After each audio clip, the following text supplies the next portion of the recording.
innovation, integration, industry-based learning, inspiration. This is the division of Panabo City, the forefront of eradicating illiteracy.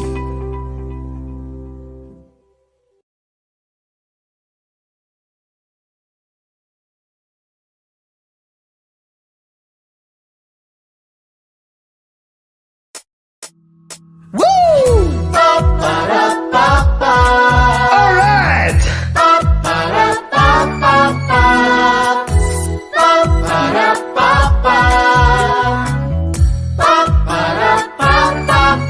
Let's go! Mga kabataan, makisabay ka na.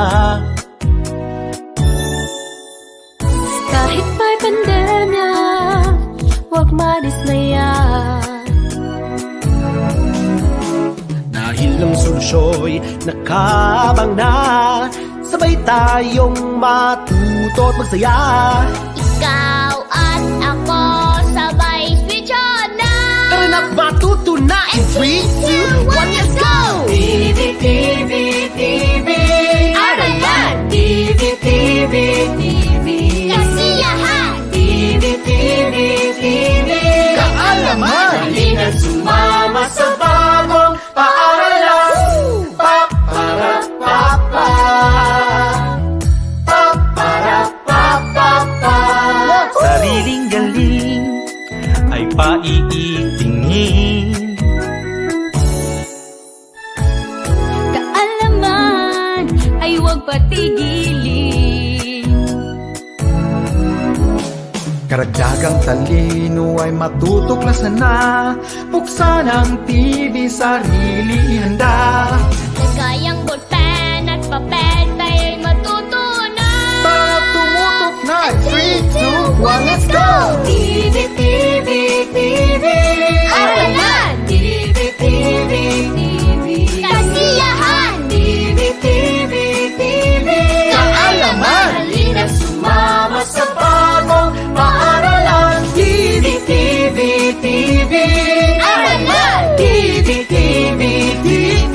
Kaalaman. TV, TV, TV, Karunungan! Halina't matuto sa makabagong paraan. Ang isip ang dobo. Handang isipan na bukas.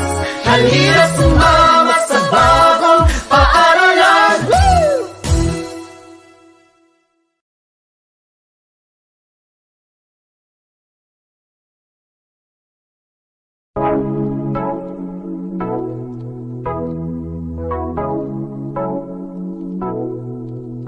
Responding to the challenge nowadays, embracing the new normal stitching ways.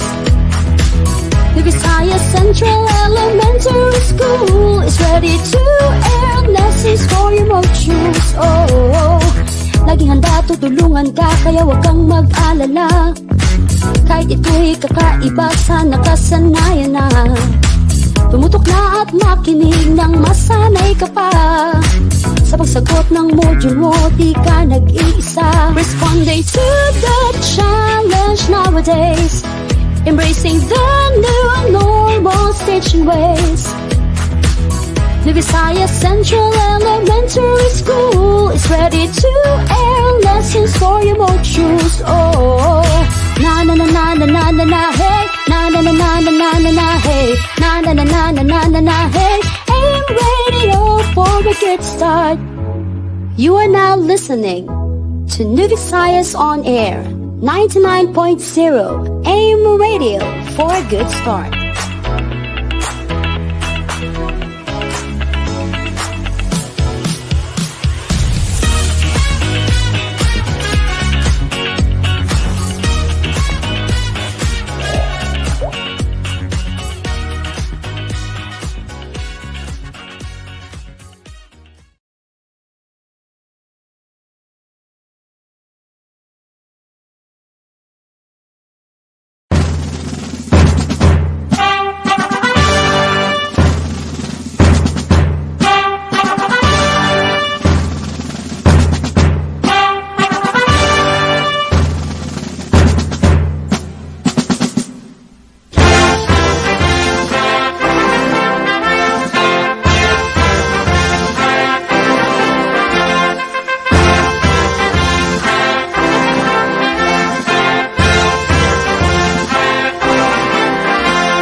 paminog ka sumanaman migtokul to langit, woy migtumpi to tanok kasublan maroson no kunog kailingan, kamigbalin tutuan noy, no sob-sob to kanamin gaynawa, woy migpunan to kanamin umul tumulo na anon na, no migpogpo no so init ampo to ingod, so ini kay kunto manaman amoy no ritibulsan to langit og sampit tumaroson nun ngaran na, dumat to kay kon mo panisingan na, kakalayag tahon liyag karanga, panayangan na, pamulingan, mandalingan, woy tumo dumapad, sublapad erit harikala, namigbohayan nuto katongoda, tupog nongnong, tupog pataha, oyog patanod-tanod, kanami tumatolos nun tularo, no nakabaglit get ampot kawayhana, oyaw kaasolom, duo ko upianan na, woy katubungan na, magbabayo, so ini kako din tugtubaron na, igbohoy kuro, di koy ko, ka magbabayon mamintoran, manama no olog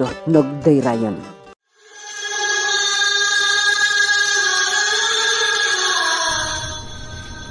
أعوذ بالله من الشيطان الرجيم بسم الله الرحمن الرحيم الحمد لله رب العالمين الرحمن الرحيم مالك يوم الدين إياك نعبد وإياك نستعين اهدنا الصراط المستقيم صراط الذين أنعمت عليهم غير المغضوب عليهم ولا الضالين آمين اللهم اجمع شمل الأمات والنصارى والمسلمين في الفلبين وسلط مجتمعنا هذا بالسلم والأمن والتقدم في وطننا هذا آمين يا رب العالمين اللهم ارفع عنا البلاء والوباء والزلازل وسيء الأسقام وما ظهر منها وما بطن خاصة كوفيد-19 المنتشرة في العالم يا رب العالمين ربنا آتنا في الدنيا حسنة وفي الآخرة حسنة وقنا عذاب النار وصل اللهم على سيدنا محمد وعلى آله وصحبه وسلم آمين يا رب العالمين. Almighty Father, Creator of heaven and earth, we adore and worship your holy name, our healer, baptizer, Savior, and coming King. We stand in awe to your every creation in land, seas, and air. We humble ourselves, asking for forgiveness for our trespasses. Purify us, cleanse us, make us worthy to call upon you. We thank you, God, for the salvation you freely gave through Jesus. Today we call unto you to bless us and be a blessing to others. Empower our leaders, our teachers, give courage to the parents and inspiration to the young ones. May we always celebrate life and love.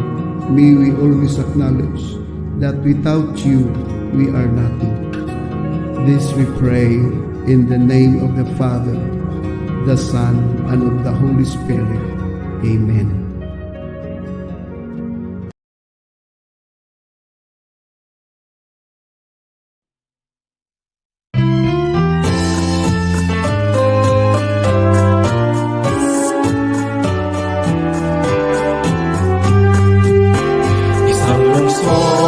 Isang layunin, edukasyong may kalidad ay makakamit, kalinangan ay paigtingin, pagiging positibo ay pananawigin, isang diwa, isa sa gawa, para sa ikabubuti ng kapwa, naniniwala na pagmamahal sa bayan ay solusyon sa kinabukasan. Edukasyon sa Panabo, panalo, Panabo ay sigurado. Sangay ng lungsod ng Panabo, aming liyag, minamahal ng may kapal. Bayan ay nabis na mamahalin, pantay-pantay na pagtingin, ibabalik tangi ang katotohanan. Bawat bata ay may karapatan, sama-sama sa pag-abot ng tagumpay. Di susuko sa mga pagsubok sa buhay.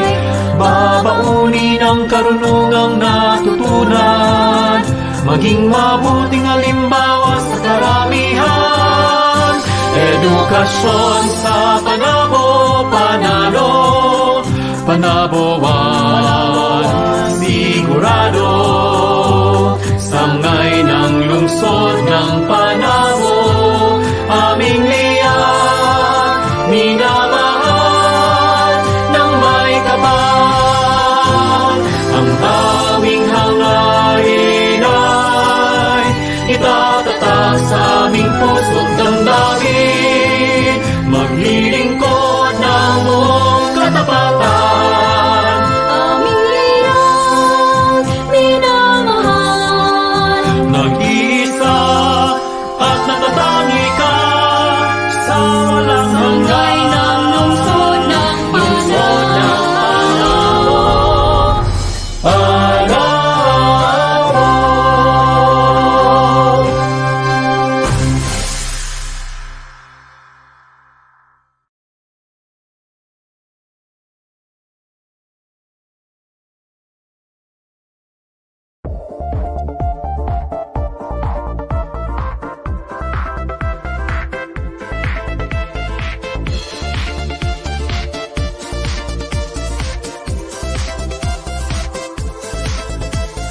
Gising sa umaga, ang mundo'y naging iba.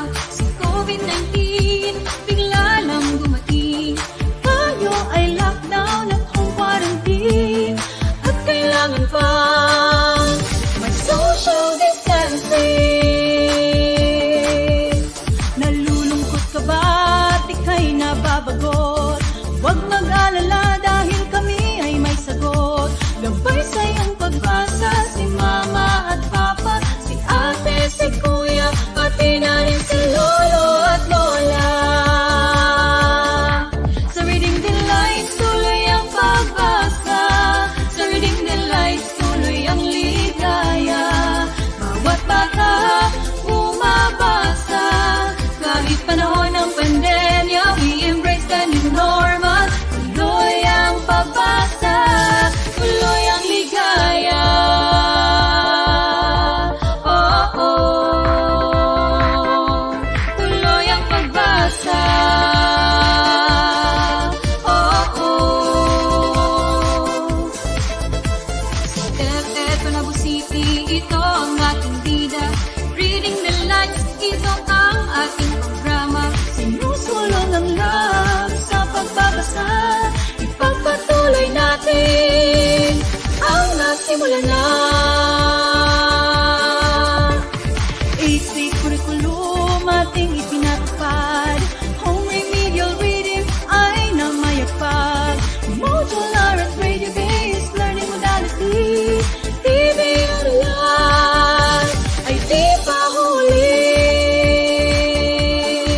Sa Reading Delights, tuloy ang pagbasa. Sa Reading Delights, tuloy ang ligaya. Bawat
Gising sa umaga, ang mundo'y naging iba. Si COVID-19, bigla lang dumating. Payo ay... Innovation, integration, industry-based learning, inspiration. This is the division of Panabo City, the forefront of eradicating illiteracy. Hello, Panabawans! Maayong buntag, mga ka-reading delights. Mabuhay, Panabo City Division. I'm Teacher Davy Love Ramos Villarminon. Welcome na naman po sa panibagong episode ng Unlimited Stories for Reading Delights. And today is April 29, 2022. And thank God, it's Friday na naman dahil it's Reading Day na naman po. Sa lalong-lalo na sa lahat ng mga kabataan dito sa Panabo City Division. Ayan. So good morning sa lahat, and we are live from the station of New Visayas on air 99.0 AM radio for a good start, and live din tayo sa Facebook page ng Panabo City Division Reading Delights at sa DepEd Panabo City, and live din po tayo sa YouTube channel natin at saka sa Panabo Cable Channel 1. Ayan. So we are live po every Friday po yan dito sa Unlimited Stories for Reading Delights. And I would like to say good morning sa lahat po ng ating live viewers. Ayan, kaway-kaway sa inyong lahat. Lalo-lalo na sa mga estudyante, mga magulang na nandyan sa kanilang mga anak always para supportahan sila every Friday. Gabayan sila sa panunood ng Unlimited Stories for Reading Delights. Ayan. And of course, good morning din sa ating DepEd officials dito sa Panabo City Division, headed of course by our Schools Division Superintendent, Dr. Renante A. Solitario. Hello, sir. Good morning. At sa ating ding Assistant Schools Division Superintendent, Ma'am Febigay L. Recamonte. Hello, ma'am. Good morning po. At sa ating CID Chief na si Sergeant Wario Yamota. Hi, sir. Good morning. At sa ating SGOD Chief na si Ma'am Eileen Anunuevo. Hello, ma'am. Good morning po. Ayan, magandang umaga sa inyong lahat. And of course, sa lahat ng education program supervisors dito sa Panabo City Division, kaway-kaway. Good morning sa inyong lahat. Lalo-lalo sa ating program head dito sa Unlimited Stories for Reading Delights, ang ating Division Reading Coordinator at saka ang ating Education Program Supervisor in English. Walang iba po si Ma'am Maria Perpetua Angelita Suelto. Hello, ma'am. Magandang umaga po. At kasama din po niya ang ating Education Program Supervisor sa Filipino, si Sir Peter Mijares. Hi, sir. Magandang umaga po sa iyo. At sa ating Education Program Supervisor sa MTV na si Ma'am Johanny Aguilar. Hi, ma'am. Good morning po. Ayan. So, it's really a good morning kasi mga panibagong storya na naman ang ating maririnig, ang ating kapupulutan ng aral at saka mga panibagong tagapagkwento ang ating makikilala ngayong araw. So I'm sure lahat ng mga bata ngayon excited na naman. So every Friday yan, no, dito sa ating Unlimited Stories for Reading Delights. So talagang excited ang lahat kasi laging bago. Ayan.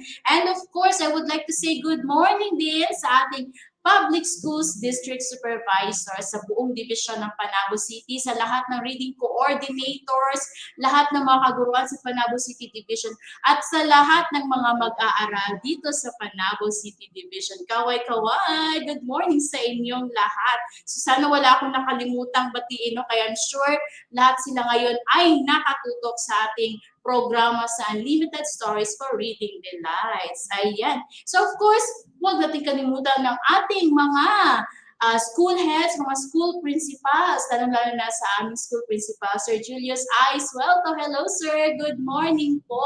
Ayan, sila po yung tumutulong sa pag-encourage din sa ating mga mag-aaral na magbasa. Ayan, so napaka-importante po talaga ang reading. So I'm sure excited ng lahat. I'm sure gusto nang makarinig ng panibagong kwento ang ating mga tagapanood ngayon. Sige nga, sa lahat ng ating live viewers, mag-shoutout, magbabasa ako ng shoutout today. So sige nga, mag-comment kayo kasi babasahin ko lahat ng shoutouts. Okay, before ko ipakikilala ang ating pinakauna na reader ngayong araw na to. Sige nga, magbabasa tayo ng shoutouts. Ayan. So I would like to request our controller to please flash on screen ang ating mga shoutouts kasi excited silang lahat. Ayan, meron tayo from Yankee Tabarno, from Rizal Elementary School, Princess Shera Althea, Telmo Grade 2 Dahlia. Ayan. Hello, good morning sa'yo. Meron pa ba dyan? From Archie Manuel Aranguez. Shout out po. Ayan, maraming hearts at saka smiley face. Hello, good morning. From John Anderson Wesen. Good morning. Watching from Rizal Elementary School. I'm John Anderson Wesen, grade 3 Aquino, under the advisory of Miss Mimi Biatisola. Ayan, good morning. Meron pa ba? Ayan, magbabasa tayo ng maraming shoutouts before tayo makinig ng panibagong kwento. From Lee Faith Aranwes of San Vicente Elementary School, grade 6 Rizal, RG Lee Faith P. Aranwes. Ayan, magandang umaga. And of course, from Ma'am Didi Linis Pinamalaki. Hello, ma'am. Good morning. Watching from New Visayas Central Elementary School. Hello. Good morning sa iyo, Ma'am Didi. Meron pa ba dyan? From Archangel Sofia Caloza. Good morning. Watching from Rizal Elementary School. Ayan. Good morning. So, ang dami-daming nag-shout out. So, ngayon, puputulin ko muna. Mamaya, mag-shout out tayo. Babalik tayo dyan. But this time, ipapakilala ko na ang ating unang story reader. Ayan. Ang ating pong first story reader ay from Southern Davao Elementary School. Ayan, nanggaling po dyan kami kahapon para mag-benchmark po para sa limited face-to-face.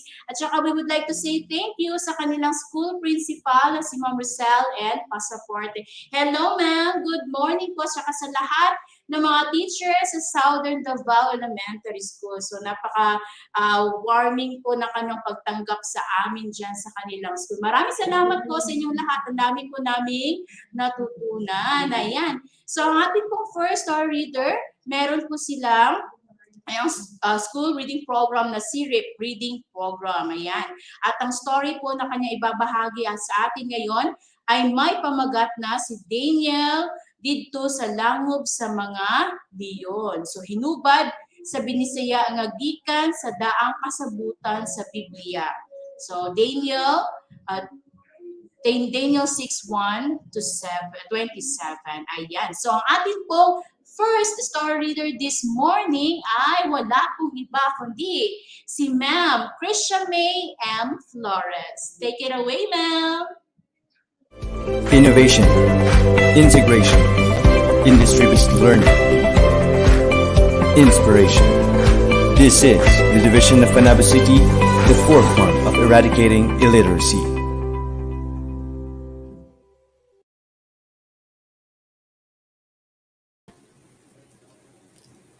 Hello! Maayong buntag mga bata. Nalipay ako og dako kay kamo nakauban nako karon. Ako si Teacher Krisha. Ako ang tigsaysay sa istorya karong buntaga. Kumusta kamo? Nang hinaot ako nga naa kamo sa maayong panglawas. Mga kabataan nga naa dira sa ilang panimalay nga nagatan-aw via Facebook Live, mga viewers, hello ug welcome sa abuang Reading Delights karon nga kabuntagon. Palihog sa pag-comment o pag-react sa atong storya karon nga kabuntagon. Sa dili pa kita magsugod mga bata, ako unang ipaila ang ako ang makauban karong kabuntagon. Walay lain kundili ang akong pupil interactor nga si Neil Angela P. Buluro. Hello Angela, maayong buntag. Kumusta na ka? Mayong buntag po, ma'am. Okay lang po, ma'am. Angela, andam na ba ka sa ato ang storya karon nga kabuntagon? Yes po, ma'am. Okay, maayo kay andam na ka, Angela. Sa ato ang mga viewers, andam na usab pa kamo sa ato ang storya nga pagahisgutan karon nga kabuntagon? Palihog og comment ug thumbs up kung andam na kamo. Okay, sa dili pa kita magsugod, aduna ako'y pangutana mga bata. Nagabasa ba kamo og Bible story o mga istorya nga gikan sa Biblia?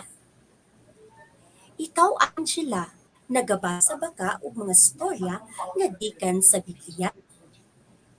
Yes po, ma'am. Maayo. Sa mga kabataan nga susama kaninyo, importante gayud nga nagabasa kamo og Bible story. Hinumduman nato mga kabataan nga pag nagabasa ka og mga Bible story, daghan tag makudlo nga pagtulian ug paghatagan gayud kita sa Dios og dugang kaalam. Ug hinaot nga sukad karong adlaw magabasa na kamo og Bible story ha. Okay, magsugod na kita. Ang akong istorya nga igasaysay karon gikan kini sa Biblia. Andam na ba kamo? Dali, ato nang sugdan. Ang uluhan sa ako ang istorya karong kabuntagon mao si Daniel didto sa langob sa mga leyon.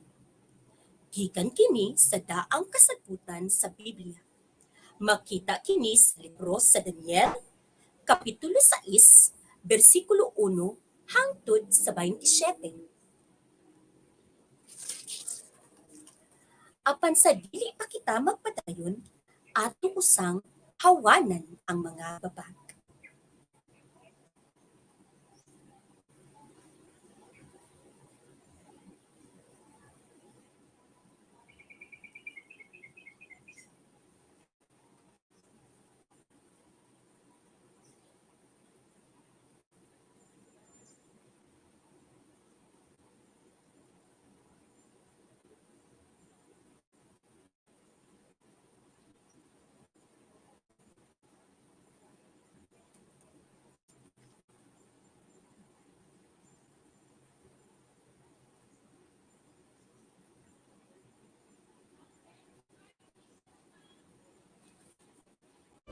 Innovation, integration, industry-based learning, inspiration.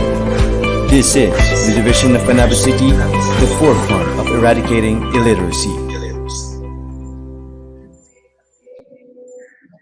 Ayan po, nagbabalik po muna tayo kasi po may konti lang po tayong technical problem. So, inaayos po kasalukuyan ng ating technical working group yan, and I'm sure magbabalik po si Ma'am Krisha May Flores at ipagpapatuloy niya po ang kanyang ibinahaging kwento. So, mga kids, antay-antay lang muna tayo. So, before habang inaantay natin na maayos ang ating technical issue, so magbabasa muna tayo ng shout out sa mga live viewers natin na hindi natin nabasa kanina. Sige nga, tingnan ko kung sino yung mga nag-post na kanilang mga comments kanina para mag-shout out sa ating live today. Ayan. So, kaway-kaway naman dyan sa lahat ng ating live viewers. Again, live tayo sa DepEd Panabo Facebook page at sa ating Panabo City Division Reading Delights page. Ayan.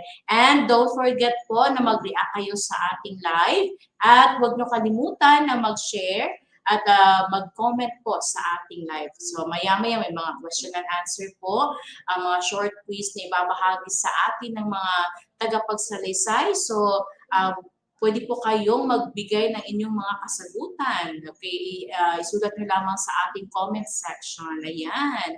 So, ang dami-dami nating mga live viewers this morning. So, gusto ko lang batiin lahat-lahat ng mga estudyante, lalo na sa mga estudyante ko sa Grade 2 Agoncillo, sa lahat ng mga mag-aaral sa New Visayas Central Elementary School, at saka sa lahat din ng mga mag-aaral sa Southern Elementary School. Ayan.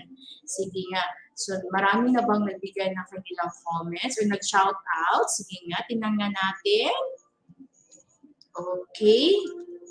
Kasi ang dami-daming nanunood sa atin every Friday para lang makarinig ng panibagong kwento at saka gusto rin po nila na matuto ng mga panibagong aral. So meron tayo from some change, dump, Good morning po, Marja May Dumas, watching from Southern Davao Elementary School. Ayan. Meron pa ba? Marami pa ba tayo siyang mga titingnan natin sa comment section. From Erlinda Balagot. Ayan, good morning po. Watching from Rizal Elementary School. Hello, good morning. From Rain Kins, shout out po to my teacher Anna Marie and my classmates. Ayan, good morning sa inyong lahat. And from, meron pa ba tayo dyan? Shout out. Okay, from Angela Nicole. Ayan, meron tayo dito from Angela Nicole. Duhali, pa-shout out po. Okay. And from Irish Shangilan Gozo, pa-shoutout po sa aking mga anak, si MK at Liam. They are watching right now. Hi to all my pupils, co-teachers and principal, Ma'am Rosel Pasaporte. Go, go, go, Ma'am Krisha May Magpuyo Flores. Our storyteller and Angel Boloron. Ayan. So, marami pa tayo i-shout out this morning. Sige nga, tingnan natin. Okay, one safe run from from Shane's Dam. Good morning po, Marja May Dumas, grade 6 Jasmine, watching from SDES. Ayan, good morning. Okay. So, okay na po. Magbabalik po tayo sa atin. Again, ang ating pong story reader this morning ay mula sa Southern Elementary School at ang magbabahagi again sa atin ng kwento para sa Kinder to Grade 3 MTV ay si Ma'am Krisha May M. Flores. Back to you, Ma'am. Innovation, integration, industry-based learning, inspiration. This is the division of Panabo City, the forefront of eradicating illiteracy.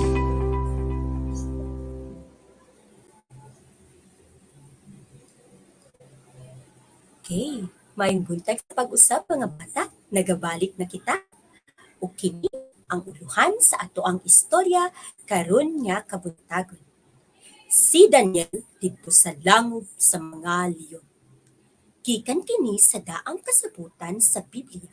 Makita kini sa libro sa Daniel, Kapitulo 6, versikulo 1 hangtod sa 27. Apan sa dili pa, ato usang hawanan ang mga babag. Unang pulong, tinubyanan. Ang buot pasabot ni ini, sinaligan. Ikaduhang pulong, nag-alagad. Ang buot pasabot, naghatag og serbisyo. Ikatulo nga pulong, nasina.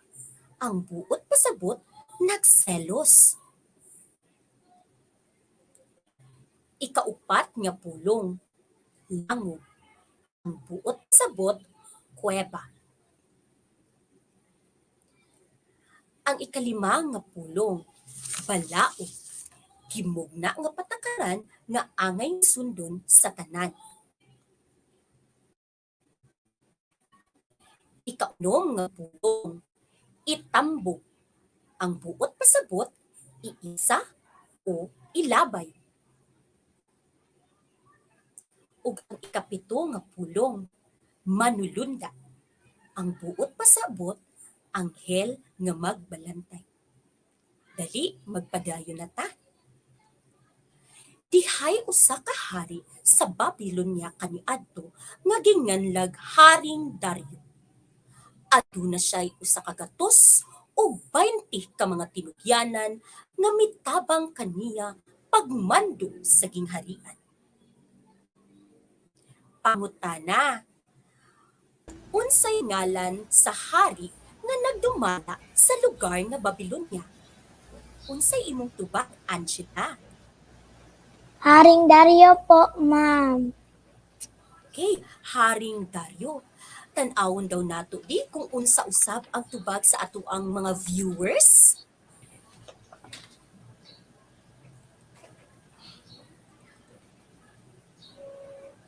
Okay. Ang sakatubag, gikan kay Angong Manlangit, Haring Derio. Derio. Gikan usab kay, kinsa pa?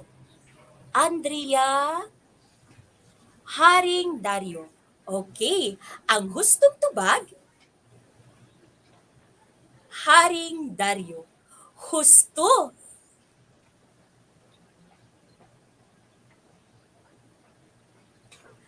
Ang usan ni ining pangulo sa mga tinugyanan ni Haring Dario mao si Daniel.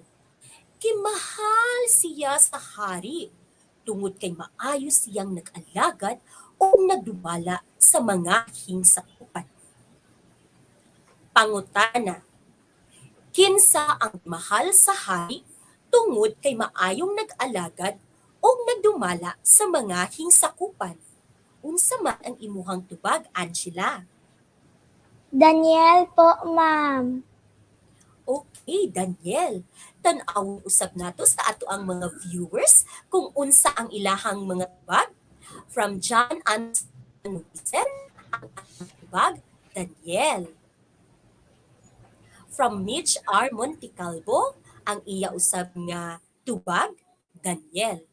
Di atong tan-awon kung unsa ang gusto nga tubag.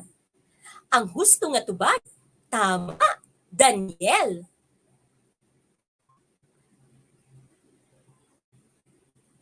Apan, nasina ang ubang mga tinugyanan kang Daniel. Buot nilang mapahawa siya. Pusa, gihangyo nila ang hari nga magbuhat og balaod, nga kinahanglan walay mag-ampo ngadto sa bisan kinsa nga Dios. Apan, ngadto lang sa hari. Pangutana, unsa man ang gibati sa ubang tinugyanan nga gusto man nilang mapahawa si Daniel?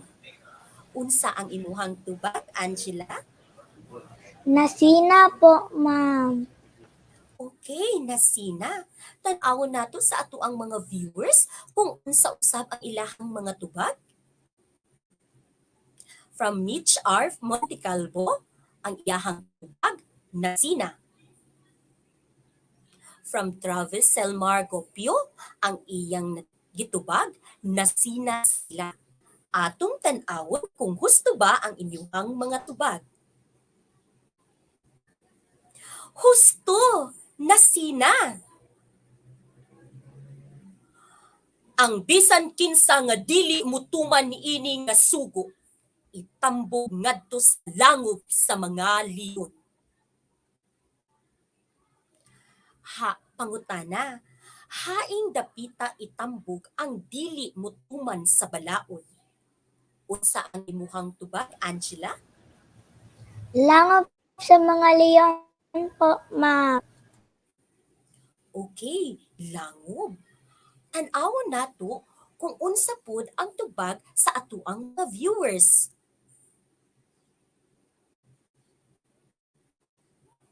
Langob sa leon, from Mitch R. Montecalvo. From Sofia Jill, sa langob sa mga leon. Tan-awon nato kung husto ba ang inyuhang tubag? Husto! Langob sa mga leon. Bisan pa man aduna nay bag-ong balaod nga gibugna, si Daniel nagaampo gihapon sa Dios nga naa sa langit katulo sa usa ka adlaw. Siya miluhod ug nagaampo sa dapit sa iyang inablihan nga bintana. Dako iyang pagtuo nga si pangutana. Kapila ka beses nagaampo si Daniel sa usa ka adlaw. Unsa ang imuhang tubag, Angela? Katulo ka beses po, ma'am. Okay. Tan-awon usab nato ang mga tubag sa atuang mga viewers. From Joy Herlin Invento Biol, ana siya katulo ka beses. From Joris J. Devero, ana siya, tulo. Atong tanawon kung husto ba ang inyuhang tubag? Husto! Katulo ka beses. Nakakita ang mga nasina kang Daniel nga nagaampo siya sa Dios. Ug ila kining gisumbong sa hari. Ug sila miingon sa hari nga kinahanglan ipatuman ang balaod sa kinsaman nga nakalapas niini. Pangutana, unsay nakita nila ka Daniel nga ila kining gisumbong sa hari? Tubag, Angela? Nagaampo siya sa Diyos po, ma'am. Okay, nagaampo siya sa Dios. Tan-awon usab nato ang mga tubag sa ato ang mga viewers.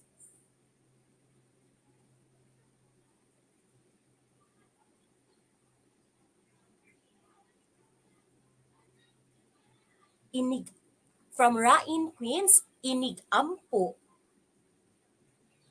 From Joy Herlin Invento Biol, nagaampo sa Dios. Tan-awon nato kung husto ba ang inyuhang mga tubag, mga bata? Husto, nagaampo sa Dios. Masulubon kaayo ang hari tungod kay milapas si Daniel sa balaod. Apan, bisan pa man, gipatuman gayud sa hari nga itambog si Daniel sa langob sa gigutom nga mga leon. Pangutana, asa man gitambog si Daniel? Unsa man ang imuhang tubag, Angela? Sa langob sa gigutom nga mga leon po, ma'am. Okay, sa langob sa mga gigutom nga leon. Tan-awon daw nato di kung unsa usab ang mga tubag sa ato ang mga viewer. From Jenshen Palma, sa leon. From Crane Jomi, sa gutom nga leon. Okay, atong tan-awon ang husto nga tubag. Husto sa langob sa gigutom nga mga leon. Pagtambog kang Daniel sa langob sa mga leon, hugot nga nangaliupo siya sa Dios. Ug ang mga leon nagasud-ong lamang kang Daniel samtang siya nagaampo. Ug wala gayud siya kauna. Pangutana, unsa man ang gibuhat ni Daniel nga wala man siya kauna sa mga leon? Unsa ang imuhang tubag, Angela?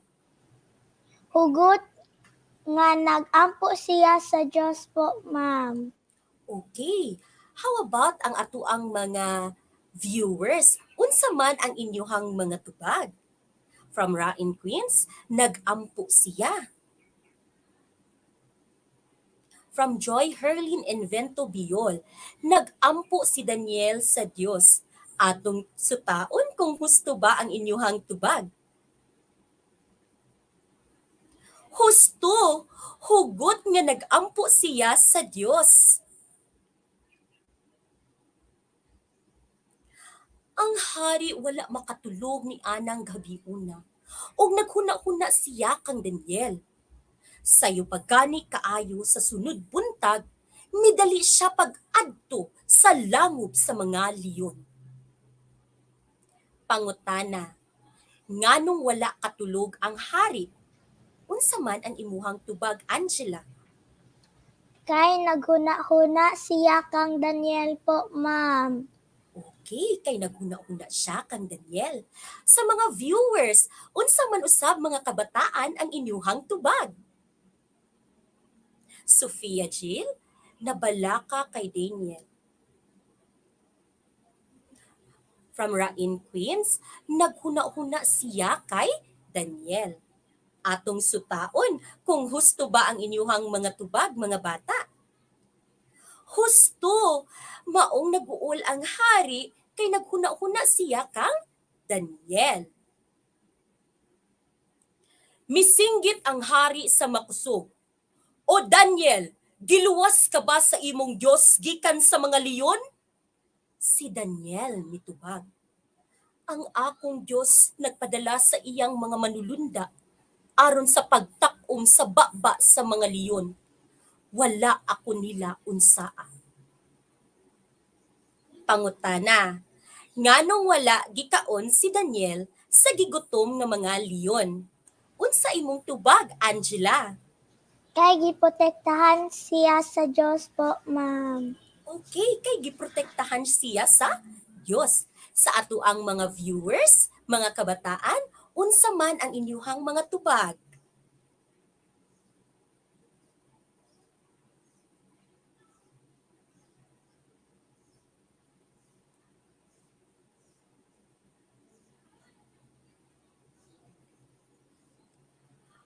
Gikan kang landong kadungog, giprotektahan siya. Okay, from Andre Galaura. Dahil giprotektahan siya kay Dios. Okay, tan-aw nato kung husto ba ang inyuhang mga tubag, mga bata. Husto, kay giprotektahan siya sa Dios. O gipadala sa Dios ang iyang manulunda aron si Daniel maprotektahan. Nalipay kaayo ang hari. Kisugo niya ang iyang mga tawo sa pagpagawas kang Daniel gikan sa langob sa leon. Ang Biblia nagaingon, walay kadaot nga hikablagan diha kang Daniel tungod kay siya misalig man sa Dios. Ug didto natapos ang atoang istorya. Angela, daghan ka ba og nakutlo nga pagtulunan sa atoang istorya karon nga kabuntagon? Yes po, ma'am.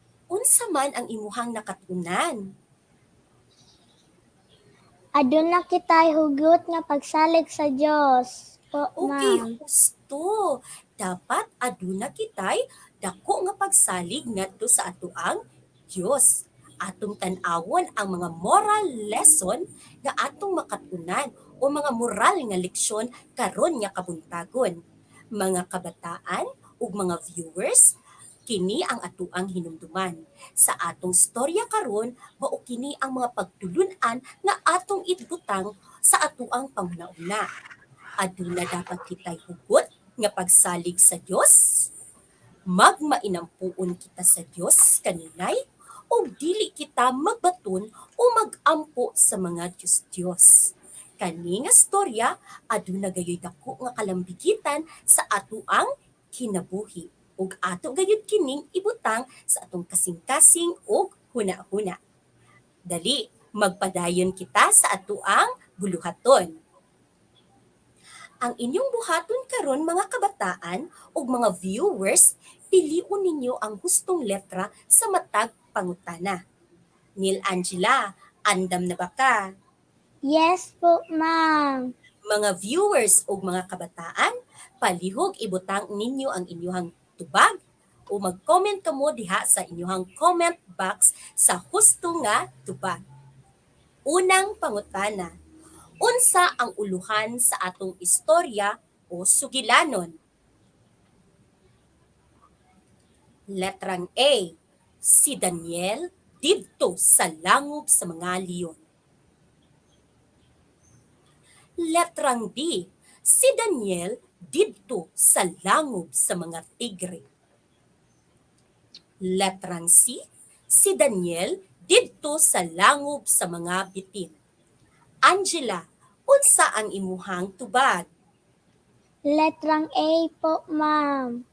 Letrang A, si Daniel didto sa langob sa mga leon. Di, tan-awon nato ang mga tubag sa ato ang mga kabataan o mga viewers nga nagapaminaw. From Mitch R. Montecalvo ang iyang tubag, letrang A. From Jennifer Gasolya Porcalia ang iyahang tubag, letrang A. Ug from Denise Bigcas Villaluz ang iyahang tubag, letrang A. Dali, atong sutaon ang husto nga tubag. Okay, ang husto nga tubag, letrang A. Kaduhang pangutana. Asa dapita nga lugar naghari si Haring Daryo? Letrang A, Jerusalem. Letrang B, Babylonia. O letrang C, Bethlehem. Unsa ang imuhang tubag, Angela? Letrang B po, ma'am. Okay, letrang D. Sa mga viewers, mga kabataan nga nagapaminaw, unsa man ang inyuhang tubag? From Mark Derrick Mantua ang iyang tubag, letrang A. From Suzanne Rose Curato Payot, ang iyang tubag, letrang B. Dali, atong tan-awon og sutaon kung unsa ang husto nga tubag. Husto si Angela, letrang D, Babylonia. Ikatulo nga pangutana, kinsa man sa mga tinubyanan ang mas gimahal ni Haring Daryo? Letrang A, Jonas. Letrang B, Noah. O letrang C, Daniel. Unsa imuhang tubag, Angela? Letrang C po, ma'am. Okay, letrang C. Sa ato ang mga viewers, unsa man ang inyuhang tubag, mga kabataan? From Maria Graciela Selgas, ang iyahang tubag, letrang C. From Jazen Misoles Peralta, ang iyahang tubag, letrang C. Ang hustong tubag, mga bata? Husto ka mo, letrang C, Daniel. Ikaupat nga pangutana, base sa balaod, asa man itambog ang nakalapas niini? Letrang A, sa langob. Letrang B, sa dagat. O letrang C, sa kalayo. Unsa man ang imuhang tubag, Angela? Letrang A po, ma'am. Okay, letrang A. Sa ato ang mga viewers, letrang A usab ang ilahang tubag from Maria Graciela Selgas. From Ann Gukong Manlangit, letrang A po. Ang hustong tubag? Husto ka mo, letrang A, sa langob. Ikalima nga pangutana, isip usa ka bata, unsa ang imong angayang buhaton aron mas matpaduol ka pa sa Dios? Letrang A, mag-ampo lang sa Dios kung adunay sakit o balatian. Letrang B, mag-ampo kanunay sa Dios nga kinasingkasing ug matinud-anon. Letrang C, mag-ampo lang kung adunay pangayuon o hangyo sa Dios. Unsa man ang imuhang tubag, Angela? Letrang B po, ma'am. Okay, letrang B. Mga kabataan ug mga viewers, unsa man ang inyuhang tubag? From Marilyn Mieres, ang iyang tubag, letrang B. From Igan Charles Paman, ang iyahang tubag, letrang B. Ang husto nga tubag, mga kabataan? Husto ka mo, letrang B. Mag-ampo kanunay sa Dios nga kinasingkasing ug matinud-anon. Ug dinhi natapos ang atoang istorya, mga bata. Daghang salamat sa inyong pagpartisipar. Hinaot nga daghan kamo og nakutlo karon nga kabuntagon ug isilsil ninyo sa inyong alimpatakan ug sa inyong kasing-kasing ang inyong nakatunan. Apan sa dili pa kita magbulag-bulag, magpasalamat ako sa oportunidad nga gihatag o gitahas kanako isip usa ka tagsaysay sa maong istorya o sugilan. Unang-una, sa atong Schools Division Superintendent, ipangunahan ni Sir Renante A. Solitario, nga gipaluyuhan sa atong Division Reading Delights Coordinator, Ma'am Angelita Perpetua Suelto, ilabi na usab sa atong Education Program Supervisor sa Mother Tongue, Ma'am Johanny Aguilar, ug sa ambuang buutan ug andam kanunay nga mosuporta nga school principal sa Southern Davao Elementary School, Ma'am Rosel Pasaporte. Usab ako mapasalamaton sa amuang kugihan nga school reading coordinator, Ma'am Bernadette R. Kulingko, ug sa amuang maabtikon nga school MTV coordinator, Ma'am Nilda P. Buluron. Usab sa among mapaubsanon nga district coordinator sa Panabo North District, Ma'am Eden S. Rico. Mapasalamaton usab ako sa atong host school, the New Visayas Elementary School, nga ang nagdumala niini si Sir Julius Swelto. Sa akong mga kaubanan, mga magtutudlo sa Southern Davao Elementary School, ang amua usab nga pupil interactor karon nya kabuntagon, Neil Angela P. Buluron, grade 3 Venus, of course under the advisory of Ma'am Annalie D. Apostol, our Facebook live viewers, mga gidikanan nga nagasuporta kanunay sa ilang mga anak. Daghan kaayong salamat. Padayon kamo sa pagtuon, handang isip, handang bukas. Amping kanunay, dalaygon ang Dios. Kini ang inyong tigsaysay sa sugilanon, Krisha May M. Flores. Hangtod sa sunod nga panagkita. Babay mga bata!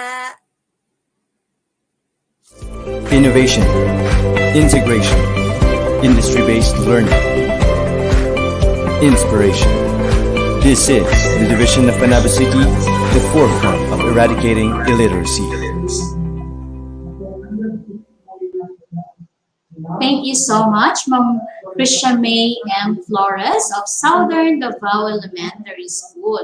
So ibinahagi niya sa atin ang kwento na may pamagat na si Daniel dito sa langob sa mga diyon. So kita natin nakutlo ani nga istorya nga iyang gi-share sa tuwa karong buntagan no na aduna kitay hugot nga pagsalig sa Dios. So kani nga istorya naga-remind sa tuwa nga dapat kanang natay faith sa Ginoo labi na ang atong pagtuo dapat dapat pagtuo sa iya ha. So kung sa man magian sa kinabuhi ng mga pagsulay ato nang iampo ug musalig ta sa Ginoo nga ihatag tabangan. So nindot kay nga istorya ang ato ang nadunggan ug ningon pud niya diri nga mainampuon kita sa Dios kanunay. So importante jud kay na siya. So kung unsa man ang mga problema nga imong matubang iampo lang na sa Ginoo kay ang Ginoo anda maminaw din kanimo. So kanang sa tanan ng mga nakaron sa may mga problema ginatubang, labay na ng problema ato nang iampo sa Ginoo, salig lang jud ta sa iya ha. So daghan kayong salamat Ma'am Krisha May sa istorya nga imong gi-share sa mga karong buntaga. Labi na kay Neil Angela P. Boloro nagiyahang pupil interactor na nakauban nato karong buntaga. From Southern Davao Elementary School, ang iyahang advisor kay si Ma'am Annalie D. Apostol, grade 3 section Venus. So yan. So daghan jud kay salamat ug magpahinumdum lang ko na kani among mga pupil interactors na adulan sila yung mga parent consent no. So gi-allow ni sila sa ilang maginikanan nga mahimong parte niya nining atong programa na Unlimited Stories for Reading Delights. So daghan pud kay salamat sa mga ginikanan nga kanunay nagasuporta sa ilang mga anak para lambo pod or maghimong mo participate ning atong programa labi na sa Reading Delights. So daghan jud kay salamat. So this time, papakilala ko na ang ating next na story reader this morning. So this is for kinder to grade 3 in Filipino. So ang ating next storyteller po ay mula sa Rizal Elementary School at ang kanilang school principal po ay si Ma'am Ramelin F. Andalan. Hello ma'am, good morning po. At ang kanilang school reading program, Rizal Reading Ingenuity Zealous to Achieve Learning. At ang pamagat na kanyang kwento ay si Melay at ang author naman nito ay si Shireen F. Enriquez at ang illustrator naman ay si Mikey F. Saguba. So may makakasama po siyang pupil interactor na ipapakilala po sa atin ni Ma'am Mary Meloni A. Asilio. Take it away, ma'am. Innovation, integration, industry-based learning, inspiration. This is the division of Panabo City, the forefront of eradicating illiteracy.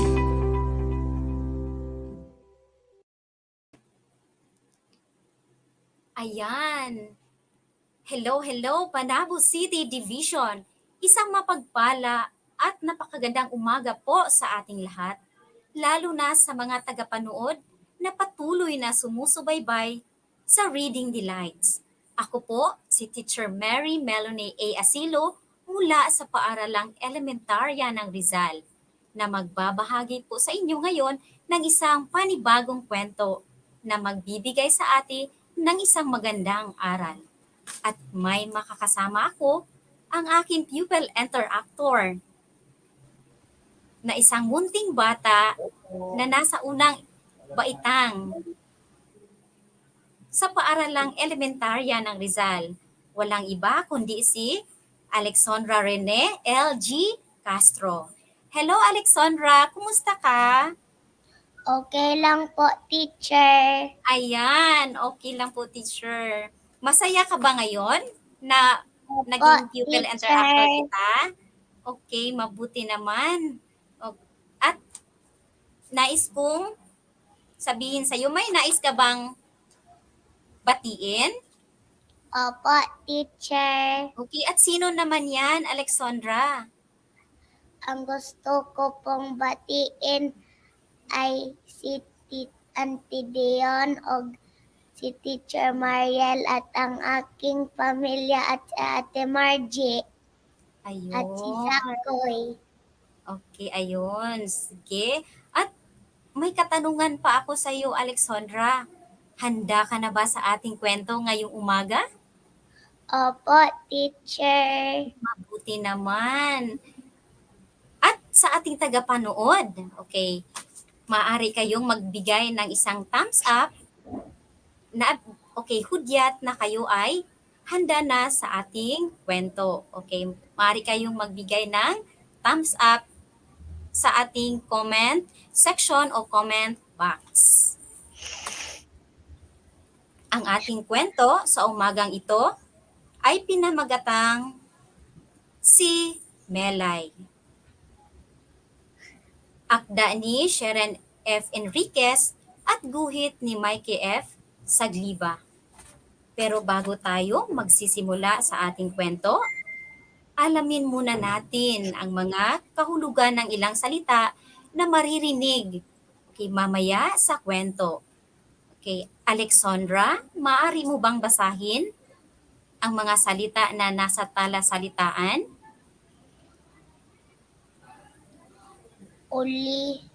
Ulila. Okay, ulila. Ibig sabihin, wala ng ama o ina. Sunod, Gawi.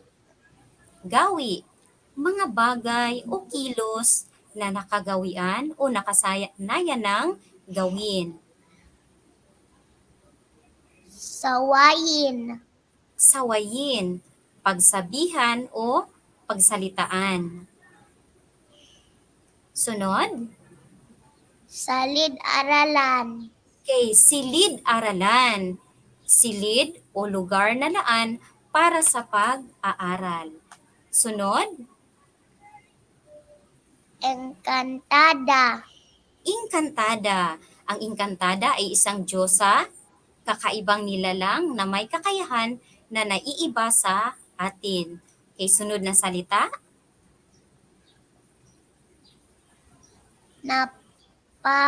Napapitlag.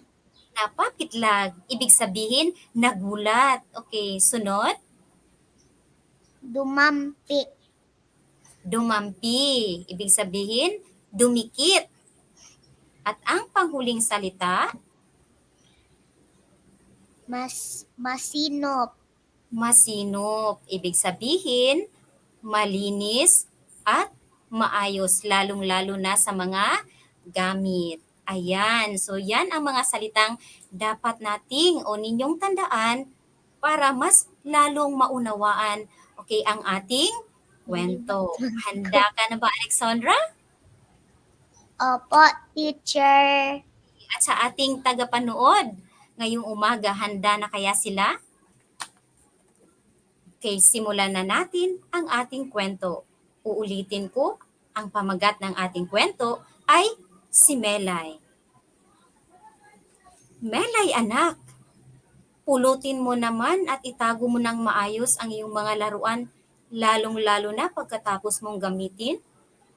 Wika ni Aleng Mena. Mamaya na lang, inay! Sambit ni Melay, sabay labas sa kanilang bahay. Ulila na sa ama si Melay, kaya kanyang ina na lamang ang bumubuhay at nag-aalaga sa kanya.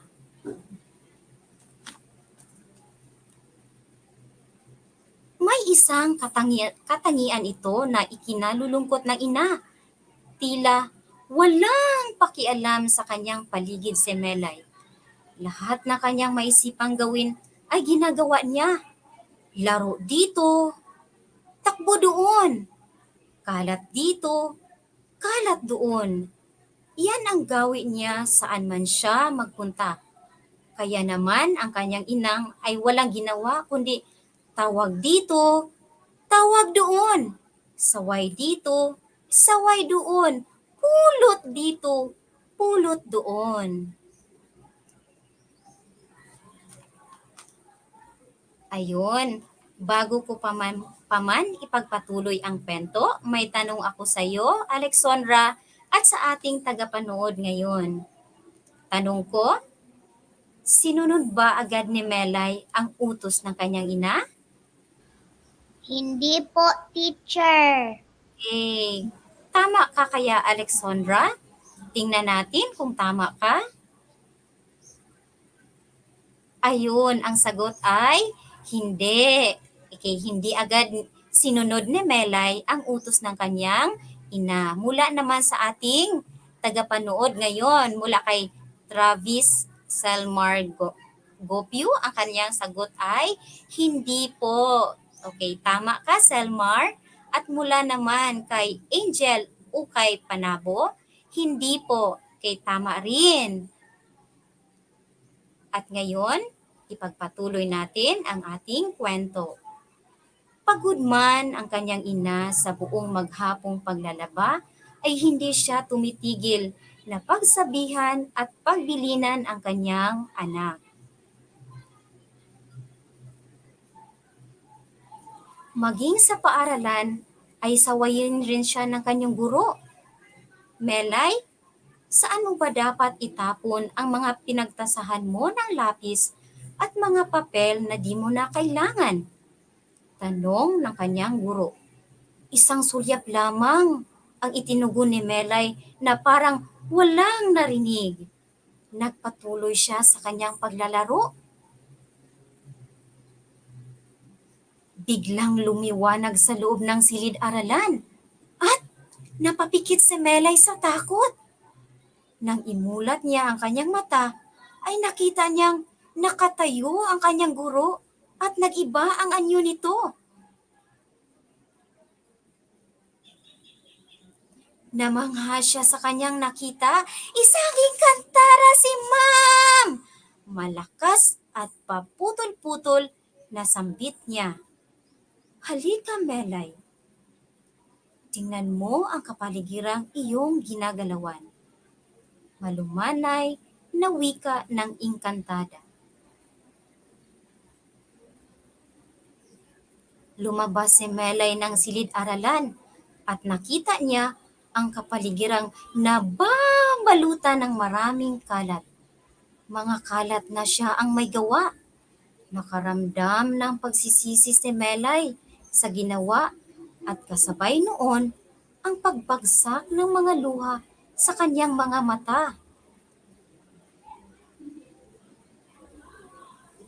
Patawarin po ninyo ako, Ma'am. Hindi ko na po uulitin. Itatapon ko na po ang mga basura sa tamang lalagyan. Makikinig at susundin ko na rin po ang mga utos at bilin ng aking ina. Patuloy na pagsusumamo ni Melay sa inkantada. Iyak ng iyak si Melay at hindi na niya napansin ang paglaho ng engkantada. Ayan, may tanong na naman ako muli. Ano ang naramdaman ni Melay sa kanyang ginawa? Ano kaya ang naramdaman niya, Alexandra? At sa ating tagapanood, maaari kayong magbigay ng iyong sagot. Okay, sa pamamagitan ng pag-type sa comment section. Okay, Alexandra, ano yung sagot mo? Pagsisisi po, teacher. Okay, pagsisisi. Tama ka kaya ka? Okay, tingnan natin. At mula rin sa ating tagapanood, mula kay Landong Kadungog, ang kanyang sagot ay natakot. Okay, mula naman kay Sophia Hill, nagsisisi. Okay, tingnan nga natin kung ano yung sagot. Ang mga pagpilian ay letrang A, pagkatuwa, letrang B, pagsisisi, letrang C, pagkagulat, or letrang D, pagkainis. Ano kaya ang tamang sagot sa tanong na ito? Ayun, ang tamang sagot ay pagsisisi. Tama ka, Alexandra. Kay magaling. Talagang nakikinig ang ating mga tagapanood. At ikaw naman, Alexandra, ipagpatuloy natin ang kwento. Napapitlag siya nang maramdaman ang isang tapik na dumampi sa kanyang balikat. Melay, gising! Uya na! Sabi ng kaklase. Nakatulog pala si Melay sa kalalaro niya. Tiningnan niya kaagad ang paligid kung maraming basura. Nanaginip lang pala ako. Wika nito sa sarili. Mabilis na dinampot ni Melay ang kanyang bag at mga kalat. Itinapon niya ito sa basurahan at saka umuwi. Pagdating sa bahay, ay isang mahigpit na yakap ang isinalubong niya sa kanyang ina. Pagkalipas ng ilang araw, may napansing kakaiba si Aling Mena na labis niyang ikinatuwa. Naging masinop na sa gamit si Melay at hindi na nagkakalat. At doon po nagtatapos ang ating kwento. At sana'y nagustuhan ninyo ang aking maikling kwento na aking ibinahagi sa inyo ngayon. Okay, magtatanong ako sa iyo, Alexandra. Hello, Alexandra. Hello, teacher. Oh, nagustuhan mo ba ang aking kwento? Opo, teacher. Hindi naman. May aral ka bang nakuha mula sa kwento na aking binasa, Alexandra? Opo, teacher. Okay, kung meron, maaari mo bang ibigay sa akin? Okay, at sa ating tagapanood, maaari rin kayong magbigay ng inyong sagot, okay, sa pamamagitan ng pag-type sa comment box. Okay, at aking babasahin maya-maya. Okay, sige Alexandra, ano yung aral ng kwento natin? Dapat po linisin po ninyo ang mga kalat ninyo. Okay, dapat linisin ang mga kalat ninyo. Okay, meron pa ba? At linisin ang higdaanan po. Okay, linisin ang silid tulugan. Okay. Tama? Okay, tingnan nga natin kung ano yung aral ng kwento.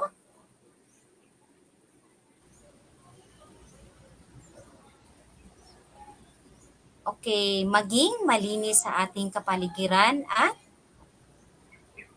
sumunod sa utos. Okay, sa ating tagapanood, ano kaya ang kanilang mga kasagutan? Okay, mula kay Travis Selmar Gopio, ang kanyang sagot ay sumunod sa magulang at huwag magkakalat. Tama? Okay, dapat naman talagang sumunod tayo sa ating magulang. At mula kay Mitch Monticalvo, huwag magkalat sa paligid. Kay tama rin. At mula naman kay Landong Kadungog, ang kanyang sagot ay huwag magkalat, maging malinis. Okay, lahat ng kanilang sagot ay tama. At sa iyo rin, Alexandra, tama rin yung sagot mo. Okay, ang galing mo naman, Alexandra. At ngayon, may inihanda akong mga katanungan Thank you po, patungkol teacher. sa ating kwento. Handa ka na bang sumagot sa aking mga katanungan, Alexandra? Opo, teacher. Eh, mabuti naman. At sa ating tagapanood, okay, maaari din kayong sumagot sa pamamagitan lang ng pag-type ng inyong sagot sa comment box. Okay, unang tanong. Ano ang pamagat ng kwento? Uulitin ko. Ano ang pamagat ng kwento? Letrang A, si Ilay. Letrang B, si Melay. Letrang C, si Ikay. Or letrang D, si Tinay. Ano kaya ang pamagat ng kwento, Alexandra? Letter B po, teacher. Si Melay. Letrang B. Okay, letrang B. Tama. Kaya ka? Okay, mula naman sa ating tagapanood. Okay, mula kay Ann Gukong Manlangit, ang kanyang sagot po ay letrang B. At mula naman kay Andri Defort Galaura, ang kanyang sagot ay letrang B rin. Okay, tingnan nga natin. Ayan, ang sagot ay letrang B. Si, maaari mo bang basahin ang sagot, Alexandra? Opo, O teacher. ano yun? Ano yung letrang B? Si Melay po. Okay, tama. Si Melay ang pamagat ng kwento. Ipagpatuloy natin. Pangalawang katanungan. Sa kwento, si Melay ay isang batang patlang. O ano ba si Melay sa kwento? Letrang A, makalat. Letrang B, makulit. Letrang C, masayahin. O letrang D, masungit. Ano ba sa kwento si Melay? Ano ang sagot mo, Alexandra? Makalat po, teacher. Okay, makalat. Sigurado ka ba sa sagot mo? Opo, O teacher. ayun, siguradong si Alexandra sa kanyang sagot. Okay, mula naman sa ating tagapanood, mula kay Maylin Bidayo, ang kanyang sagot po ay letrang A. At mula naman kay Steve Alexander Garce, ang kanyang sagot ay letrang A. Tingnan nga natin kung tama ba ang letrang A. Tama, letrang A, makalat. Tama ka, Alexandra.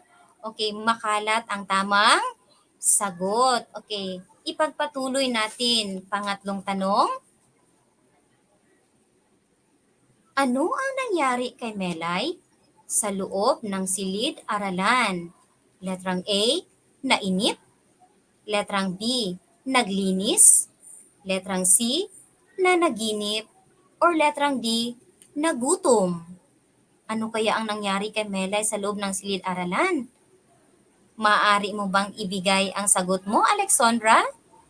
Opo, teacher. Ano yung sagot mo? Letter C po, teacher. Nanaginip. Letrang C, nanaginip.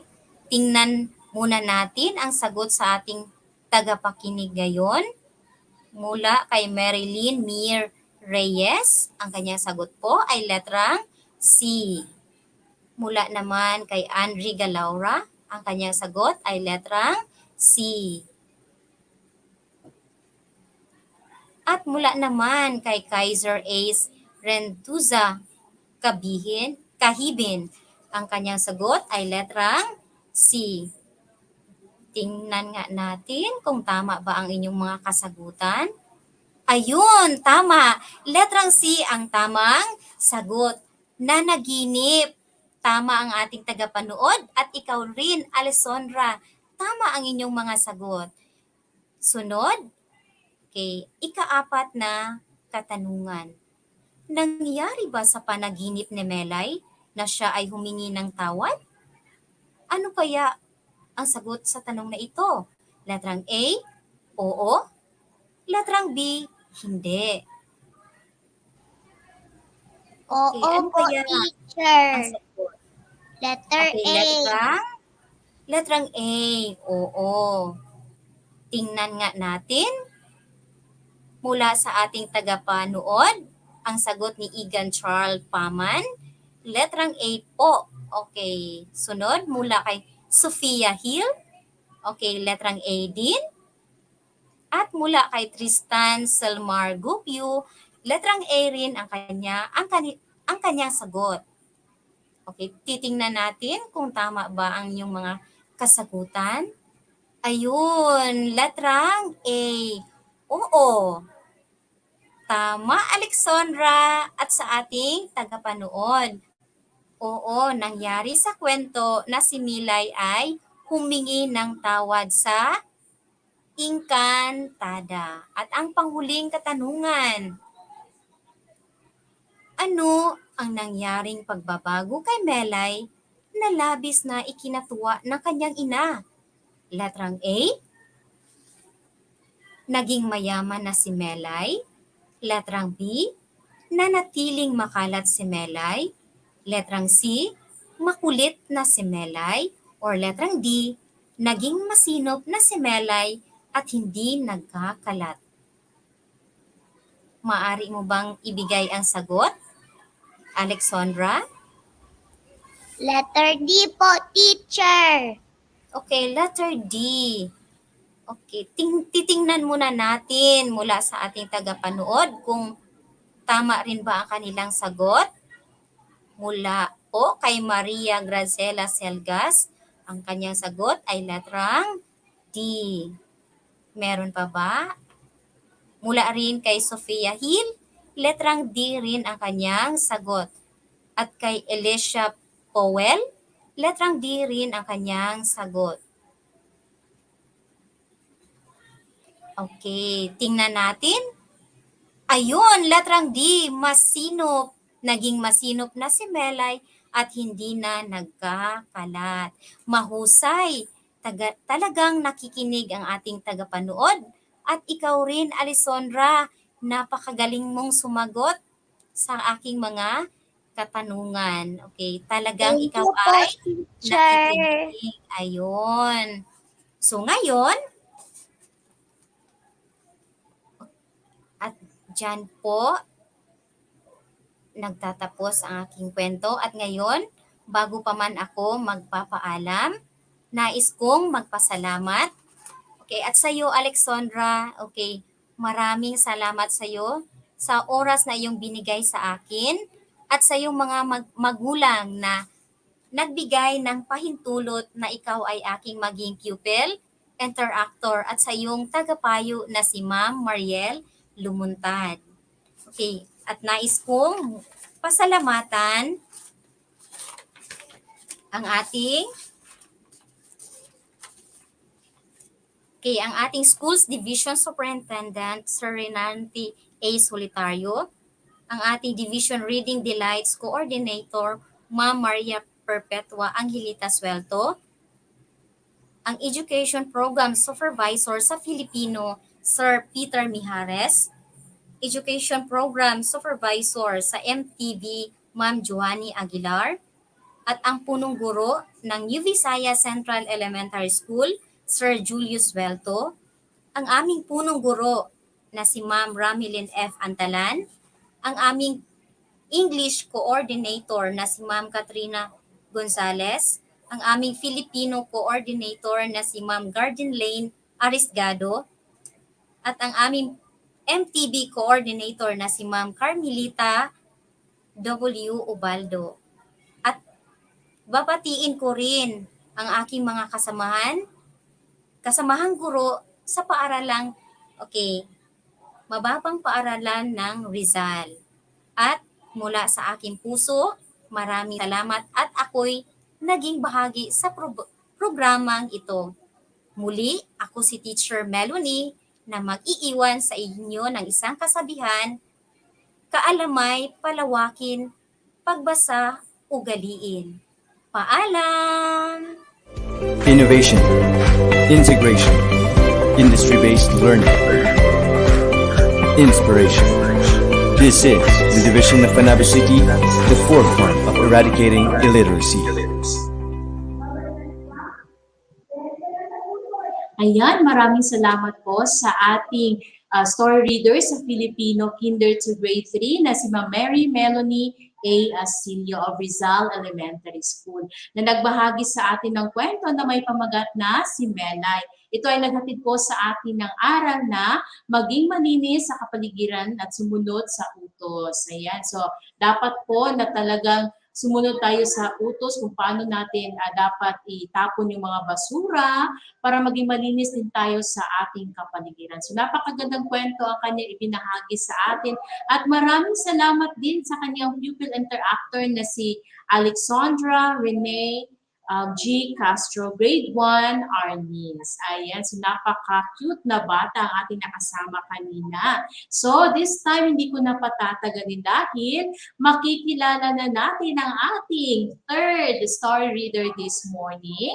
Ayan po, ang ating third story reader this morning po ay mula sa San Vicente Elementary School at ang kanilang school principal po ay si Ma'am Rosemary S. Patriarca. At ang kanilang reading program ay Read Alert.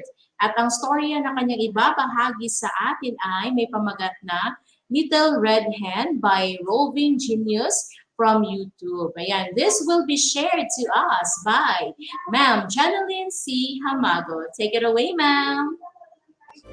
Innovation, integration, industry-based learning, inspiration. This is the division of Panabo City, the forefront of eradicating illiteracy.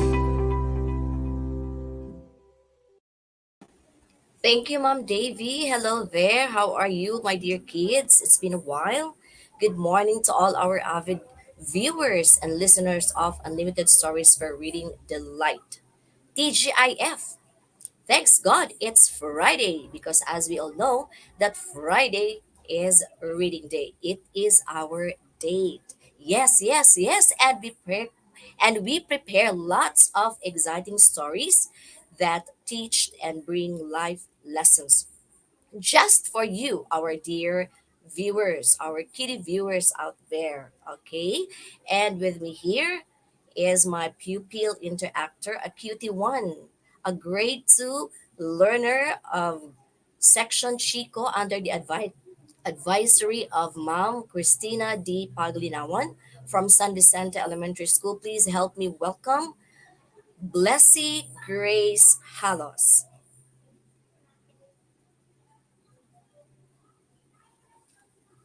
Hello, Blessy.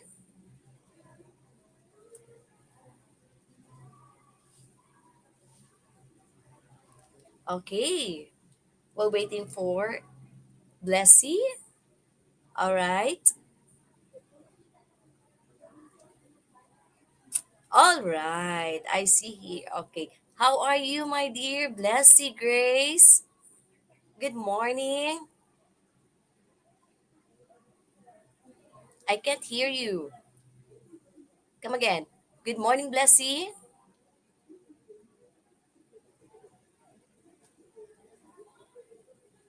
Okay. Are you excited to be with me this morning as my people interactor, Blessy? Hello, teacher. Oh, yeah, better. Okay. Good to hear from you. Okay, are you there with your mama? Mom Ophelia? Is she around? Okay, good morning, Mom Ophe and Mom Julianne. Good morning to all our San Vicente Elementary School pupils, and all our televiewers out there. Are you ready to listen to our K to 3 English story for today, Blessy? Are you excited?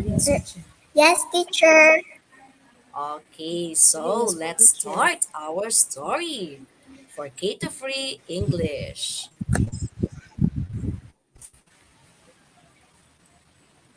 Okay, let's start our story with a guessing game. You have to guess what animal in the puzzle shown. Okay, the first one. Guess what is it? Oh, so obvious. It is an animal that generally smaller and shorter necked than swans. It is an animal that generally smaller and shorter necked than swan. What is it? Can you guess the animal? It is so obvious. Blessy. Duck. Okay, correct. It's a duck. Will you spell to us, Blessy, the word duck? Duck. Duck. Correct. Thank you. And you are correct. It's a duck. Now let's proceed to our second puzzle. All right. Blank is a small domesticated carnivorous mammal with soft fur, a short snout, and retractable claws, widely kept as a pet. Blanc is a small domesticated carnivorous mammal with soft fur, a short snout, and retractable claws, widely kept as a pet. What is it? Guess what Cat. is the animal? Okay, let's reveal if you are correct. Okay, yes, you're correct. Let's see. It's a cat. Will you spell the word cat? Cat. Cat. Correct. It's a cat. That is our second animal. Now for our third puzzle. Guess it again. Okay, it is an animal that is often kept as a pet or trained to work for people by guarding buildings, hunting, etc. It's an animal that is often kept as a pet or trained to work for people by guarding buildings, hunting, etc. What is it? Dog. All right. Let us see if it's a dog. Okay, you're correct. It's a dog. Will you spell the word dog for us, Blessy? Dog. Dog. Correct, dog. And the last puzzle, the fourth one. Okay, Blank is a female chicken, especially over a year old. Blank is a female chicken, especially over a year old. What is it? Chicken. Okay, Blank is a female chicken, especially over a year old. Female chicken, the one that lays eggs.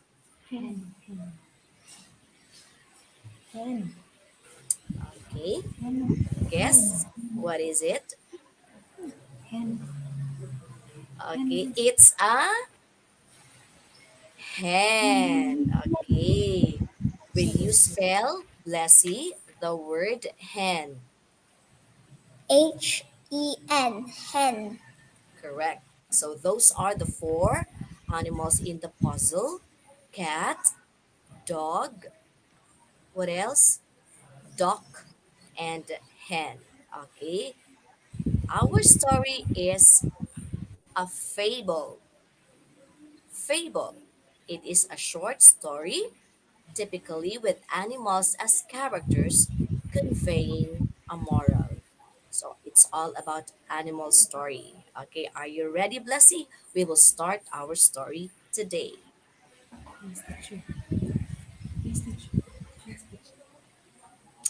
Our story is entitled Little Red Hen. Will you please read the title of our story, Blessy? Little Red Hen. Okay, Little Red Hen by Roving Genius from YouTube.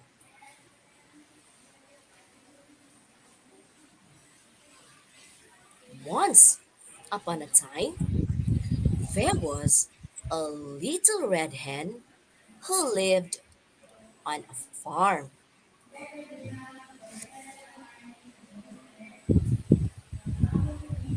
She was friends with a lazy dog, a sleepy cat, and a noisy yellow duck.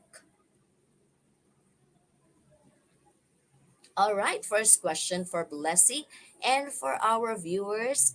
Feel free to give and share your insights on our comment section. What animals were Little Red Hen's friends? What animals were Little Red Hen's friends? Okay, Blessy. Dog and cat and a duck. Correct. From Igan Charles Paman. Also correct. Dog, cat, and not hen, but a duck. Okay, correct, Blessy. Now let's continue our story today. One day, the little red hen found some seeds on the ground. She had an idea. She would plant the seeds. Okay, another question for Blessy. What did Little Red Hen find one day? What did Little Red Hen find one day? Little Red Hen found some seeds. Correct. Some seeds or seeds. Okay, let's continue. The little red hen asked her friends, who will help me plant the seeds?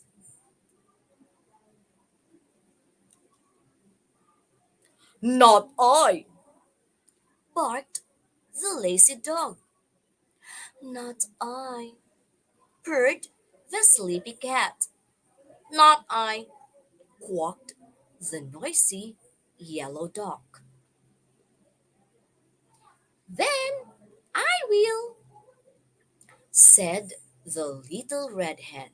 So the little red hen planted the seeds all by herself.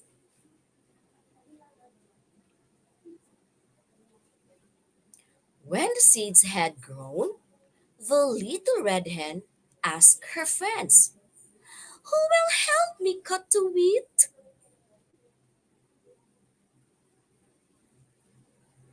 Not I, barked the lazy dog. Not I, purred the sleepy cat. Not I, quacked the noisy yellow dog. So the little red hen caught the wheat all by herself. When the wheat was caught, the little red hen asked her friends, who will help me take the wheat to the mill to be ground into flour?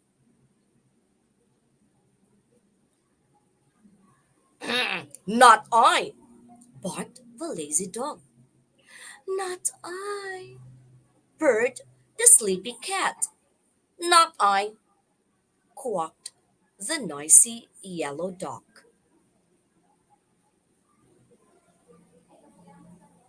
Then I will, said the little red hen.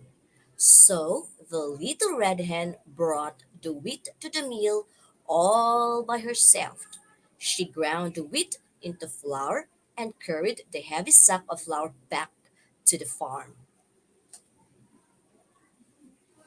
The tired little hen asked her friends, Who will help me bake the bread? Not I, barked the lazy dog. Not I, purred the sleepy cat. Not I, quacked the noisy yellow dog. Then I will, said the little red hen.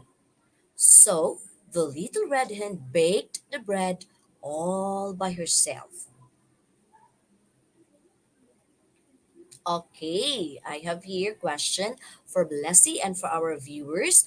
What were the words used to describe Little Red Hen's friends? What were the words used to describe Little Red Hen's friends for the dog, for the cat, and for the duck? Let's see. Lazy, sleepy, and noisy. Correct. Thank you so much. You are correct. Lazy dog, sleepy cat, and the noisy yellow dog. Okay, let's continue. When the bread was finished, the tired little hen asked her friends, "Who will help me eat the bread?"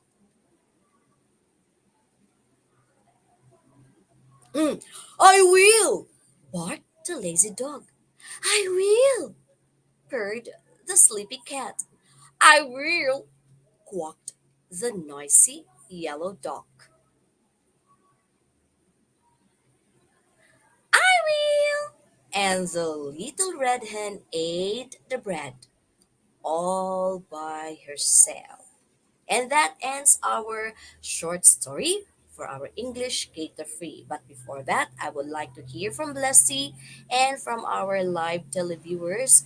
What lesson have you learned from the story, The Little Red Hen? What lesson or what morals have you learned from the story, The Little Hen? Okay, I would like to hear from you first, Blessy. The moral lesson of the story: be hardworking. Wow, short and concise. It is correct. Be hardworking in everything that we do. If you are a student or a pupil, okay, what way, how are we going to show that we are hardworking? Of course, by studying our lesson, by answering your module diligently.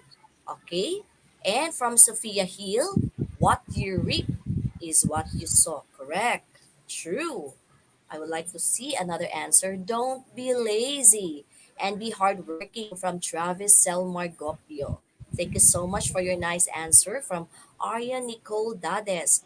Laziness won't get you anywhere in life. Correct. Next, let's go to our question and answer portion, our comprehension questions. For our question number one, just tell me the letter of the correct answer. Who was busy all the time? Who was busy all the time? A. The cat. B. The dog. C. The duck. Or the letter D. The little red hen. Letter D, the little red hen. Okay, letter D for Blessy. For Angel Ukay, Panabo, letter D. Who else? From Melissa Malinaw, letter D po. Another one, last one. Okay, from Jennifer Gazula, it's the letter D. You are all correct. Busy all the time working is the little red hen. Now let's proceed to our question number two. Where did the story take place? Where did the story take place? A. Zoo. B. Farm. C. Store. Letter D. Forest. Letter B, farm. Okay, letter Letter B for B, Blessy. farm. B, thank you so much, Blessy. From Sophia Hill, B. Farm. Who else? From Tristan, letter B po. Another one. From Lee Faith Aranjuez, letter B. I guess all of you got the correct answer. It's letter B. Now let's proceed to our question number 3. What grew from the seed the little red hen planted? What grew from the seed the little red hen planted? A. Apple. B. Wheat. C. Flower. D. Strawberry. Letter B, wet. Wheat. Okay. Letter B. Wheat for Blessy. What about uh, our live viewers? I want to see your answer from Dinah to review. Hello, Dinah. It's letter B. Wheat. Another one. One more from our viewers. From Jennifer, it's letter B. One more. From Melissa, it's letter B. Okay, we're all correct. It's letter B. Now let's proceed to our question number 4. Which word best describes the little red hen?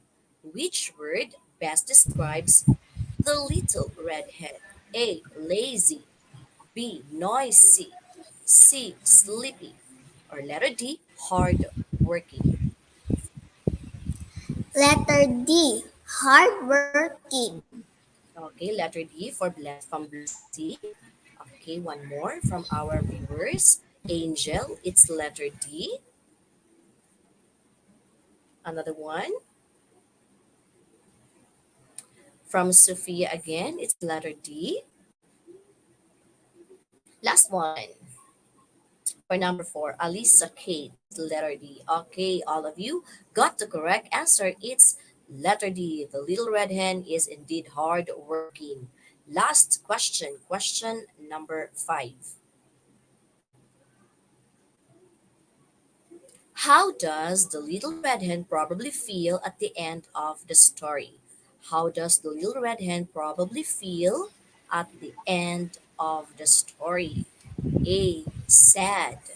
B. Tired. C. Angry. Or letter D. Happy. Letter D, happy. Okay, from Leslie, it's letter D. From our viewers, from Anne, letter D. From Travis, it's letter D. From Madeline, am I correct? It's letter D. Okay, all of you, congratulations, you got all the correct answer. It's letter D. The little red hen probably happy or happy at the end of the story. Okay, now let's proceed to the morals of the story. We have two morals. I will give you two morals of the story. The first one is,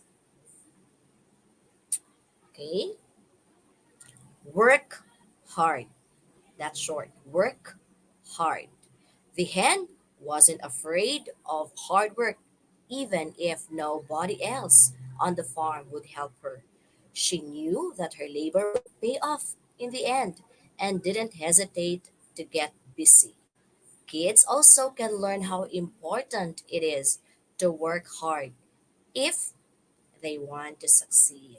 Okay, another moral of the story, self reliance. Okay, will you please read the word? Okay, read the phrase. Let's see. For number 2, self Self reliance. reliance. Thank you. It means that the little red hen didn't count on anyone else to help her out, even though she asked. When the other animals refused to help, she just went ahead and did all the work on her own. Okay, lastly, to wrap it up for our morals. Okay, the secret of all great undertakings is hard work and self reliance. That shows the attitude of the little red hen. All right, that ends our story for today. English Cater Free, Little Red Hen. I hope you learned something significant today. Blessy, and to all our viewers out there, let me convey my sincerest thank you to our live viewers for their answers, for sharing their insights. Thank you so much. Of course, our USFRD Unlimited Stories for Reading Delight Technical Working Group. Thank you, Ma'am Kimberly and Ma'am Davy, Ma'am Julianne, Paliet, Tedlos. Thank you so much for the assistance of Blessy. You're just 1 p.m. away. Happy anniversary to you and Kevin. Thank you also to Ma'am Ophelia Halos, the mother of Blessy, for the permission and for the support of Blessy to be with me this morning. And to our Ma'am Rosemary Patiarca, our principal and the SBES teaching staff. And Blessy, thank you so much, my cutie one. More to come. I will give you time, okay? I will give you time to greet your friends and your classmates out there. Okay?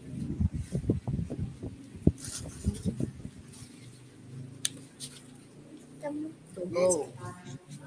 Thank you po una sa lahat kay God sa sa wisdom na ibinigay sa akin. Maraming salamat po sa church Opportunity. principal namin, Ma'am Rosemary Patriarca. Salamat din po. Ma'am Jeneline Hamago sa opportunity sa akin. Teacher po, Ma'am Christina Pagdinawan, Ma'am Julian Tedlo, salamat po sa pag-assist at maraming salamat po sa aking mama, Ophelia Bihalos. Siya ang school reading coordinator po. Salamat talagi sa pagtuturo sa akin. Salamat din po, Papa Ruel Halos. God bless po sa lahat. Bye-bye! Okay, my pleasure. Bless you. Thank you so much. I am Jen Hamago of San Vicente Elementary School, your K-3 English storyteller. Keep saying, be safe always and keep on reading. Bye. Innovation, integration, industry-based learning, inspiration. This is the division of Panabo City, the forefront of eradicating illiteracy. Thank you so much, Ma'am Jeneline C. Hamago of San Vicente Elementary School. So she shared to us the story entitled The Little Red Hen, and it gives us a moral: work hard and self-reliance. And also, we should work hard to reap overboard. Ayan. So, talagang magsikap tayo palagi, no? Kung may gusto tayong makamit sa buhay. Lalo-lalo sa mga mag-aaral natin. So, magsipag sa pag-aaral, magsipag sa pagbabasa ng inyong mga modules, sa pagsasagot ng inyong mga modules. So, lahat ng inyong mga pagod, lahat ng inyong mga pagsisikap, pagdating ng panahon ay may aanihin din kayo. Ayan. So maraming salamat sa ating pupil interactor na si Blessing Grace B. Halos of Grade 2 Chico. Ayan. Thank you so much. And of course, thank you so much to all of our live viewers na talagang napaka-participative kasi kanina pa silang pagsimula natin na talagang nagkikipag sumasagot sa mga questions na ibinabahagi sa atin o tinatanong sa atin ng mga story readers. So, maraming salamat sa inyo. So, magpapatuloy tayo para sa ating next na storyteller this morning. Ang ating pong fourth na storyteller this morning, she is from New Visayas Central Elementary School. And banggitan po din siya na story reader nato, no, sa English 4 to 6. Ayan. And ang school principal po namin ay si Sir Julius I. Suelto. At ang story po na kanya ibabahagi ay may pamagat na The Tooth Fairies and the Cleaning Factory. And the author of this story is Zani Mathu. And this is illustrated by maaillustrations.com. And this story will be shared to us by Ma'am Jenny Muanya Madelo. Innovation, integration, industry-based learning, inspiration. This is the division of Panabo City, the forefront of eradicating illiteracy. Hello, everyone. It's a wonderful day because it's reading day. I'm so grateful to see and and upon reading your comments in the comment box, I can see that everyone is enjoying and at the same time you are all learning. So today is Friday. It's TGIF. Thank God it's Friday where we can listen to different stories. Now, I will be sharing with you the story entitled The Tooth Fairies and the Cleaning Factory.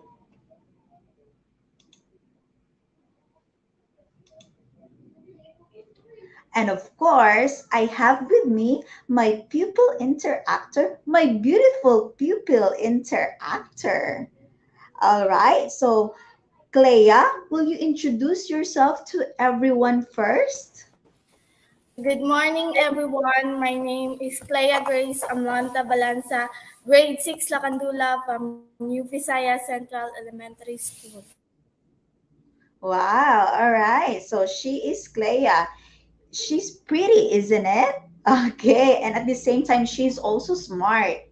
All right, so once again, the story that I will be sharing with you together with my pupil interactor is entitled The Tooth Fairies and the Cleaning Factory, written by Zani Mathu and illustrated by maillustrations.com. I guess everyone is ready, so now let's listen to our story. Let's have first these types of teeth since we will be talking about the tooth fairy. So let's have these types of teeth where we will be able to encounter these things later on. First one is the incisor. All right, kids, so in our teeth we have 8 incisors. Where can we find this?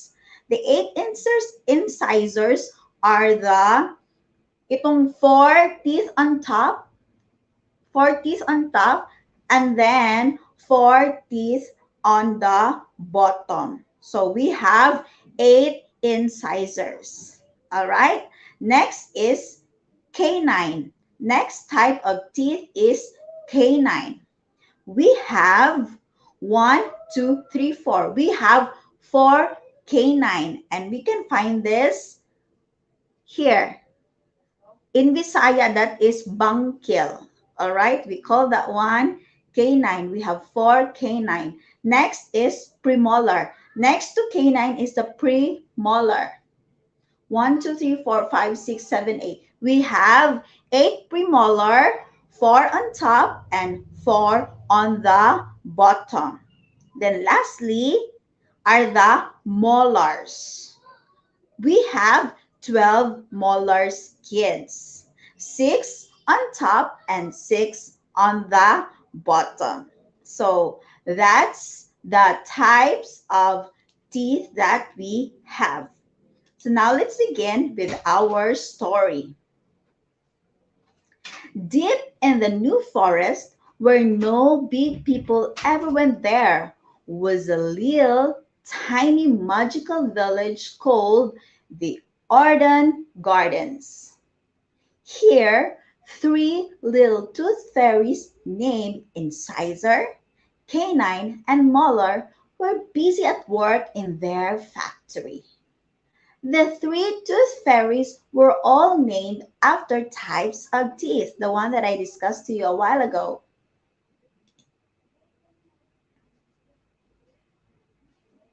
Incisor was tall and skinned hair. Canaan was also tall with blue hair, oops, my favorite color, and Molar was the short, wise one with curly, like me, silver locks. All day long, the busy little fairies cleaned and shined the children's milk teeth they had collected during the night. The milk teeth were used to make very useful things in the Arden Gardens, like roads in the village and furniture in the homes of the little fairies. Let's have this vocabulary first before we continue with our story. First is the word fragile. Can you read the meaning of fragile, Clea? Yes, ma'am. Can you read the meaning of fragile?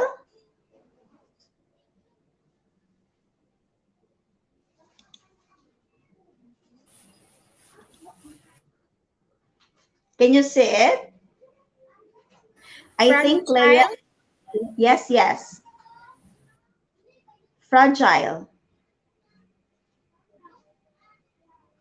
Can you see the meaning of it? Is it clear? I think, okay, okay. I think Leia can't see it because on Ma'am, her screen it's kind of, easily yes. broken or destroyed. All right. So I thought that she can't read it because it's kind of tiny. All right. Again, fragile means easily broken or destroyed. Next word is brittle. When we say brittle, it means easily broken, cracked, or snapped. And then crumble means to break into small pieces. Let's continue with our story. One day, Incisor realized that the teeth coming into the cleaning factory were not as strong as they used to be. Oh dear, said Incisor. These teeth are fragile and brittle, with holes and black spots. They crumble as soon as I try to polish them with my clothes. Whatever are we to do? Yes, said Canine. I know exactly what's wrong. The children are beginning to eat far too many sweets and are not looking after their teeth at all. I know! We can fix it, said Molar, the wise one. She sounded quite excited by her grand idea. The three fairies looked at each other and waited while Molar explained all. As usual, it was a fabulous idea. The three of them wasted no time at all and go to work straight away. That night, it was Canine's turn to fly off and collect all the milk teeth from under the sleeping children's pillow. Off she flew with a bag of coins, some white berry sandwiches for her lunch, and a pack of cards, which the three fairies had spent all afternoon preparing. It was such a treat to leave the forest and see the city skyline, but it was a dangerous place for fairies. Canine had to make sure that the big people never saw her.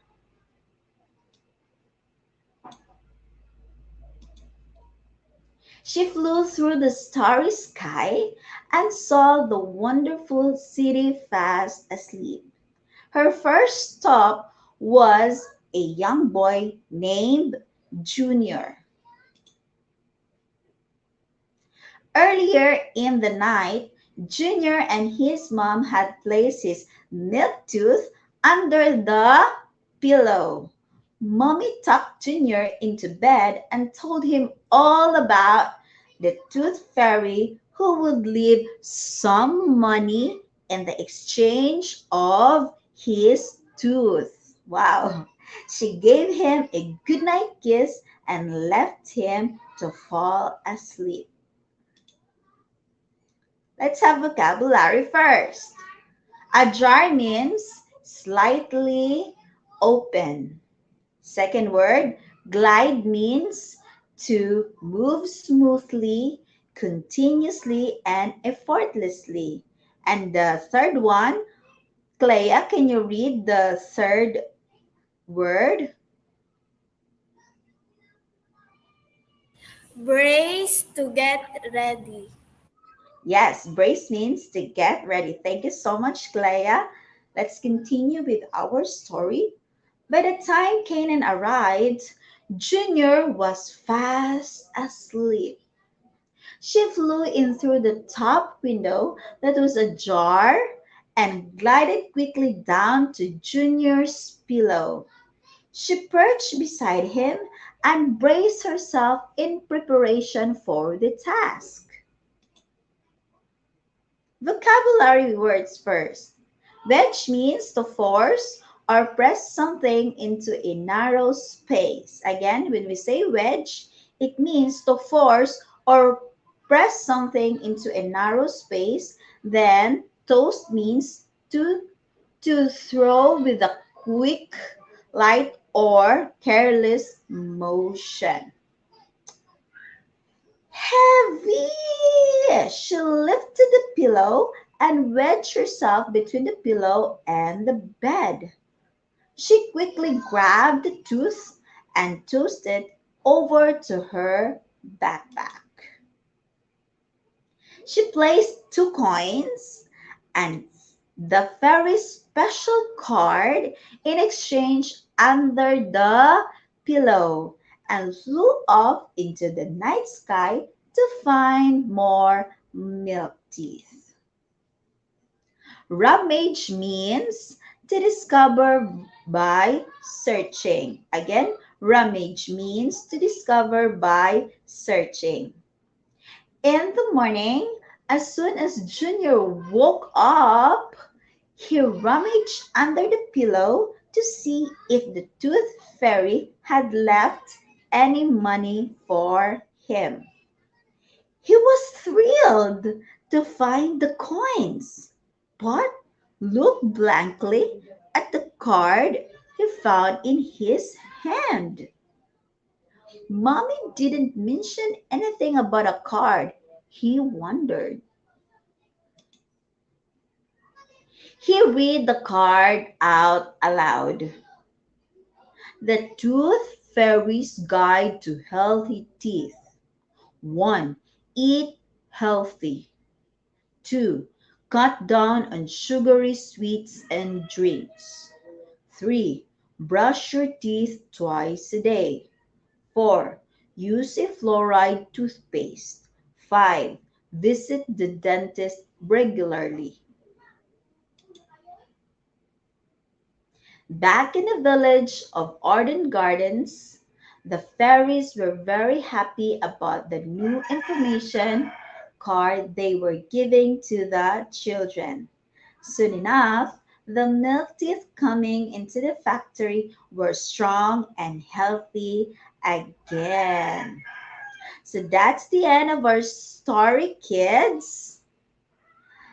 All right, so that's the end of our story. And let's have our moral, the moral of the story.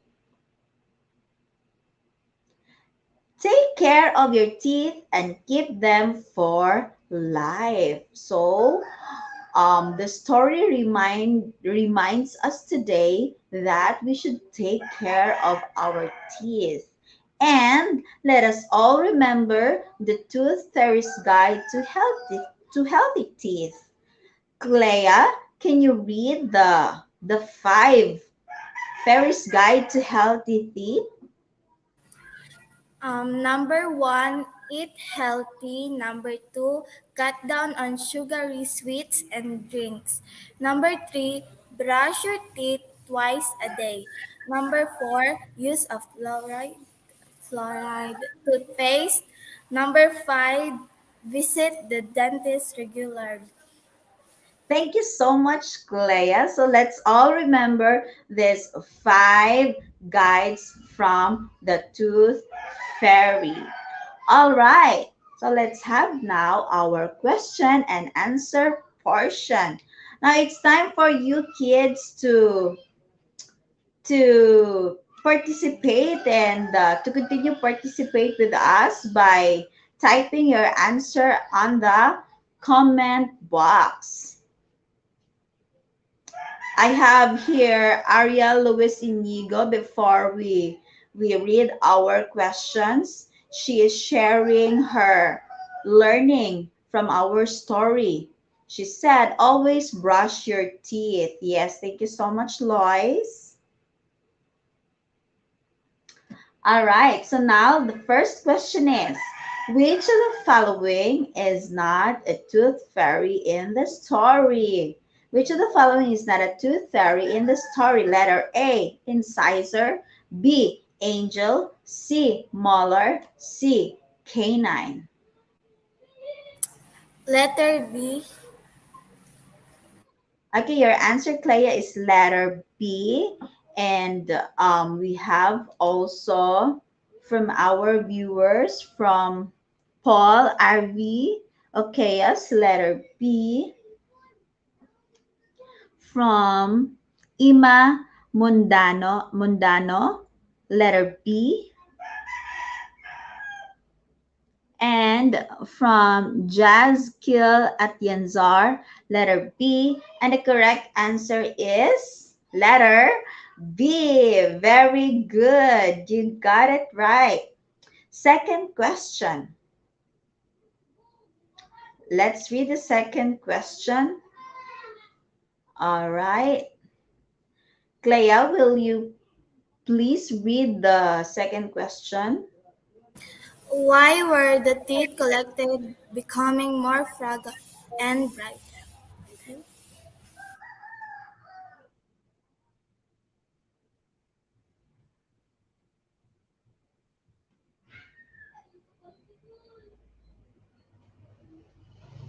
Again, Clea. Why were the teeth collected becoming more fragile and brittle? Can you read it again?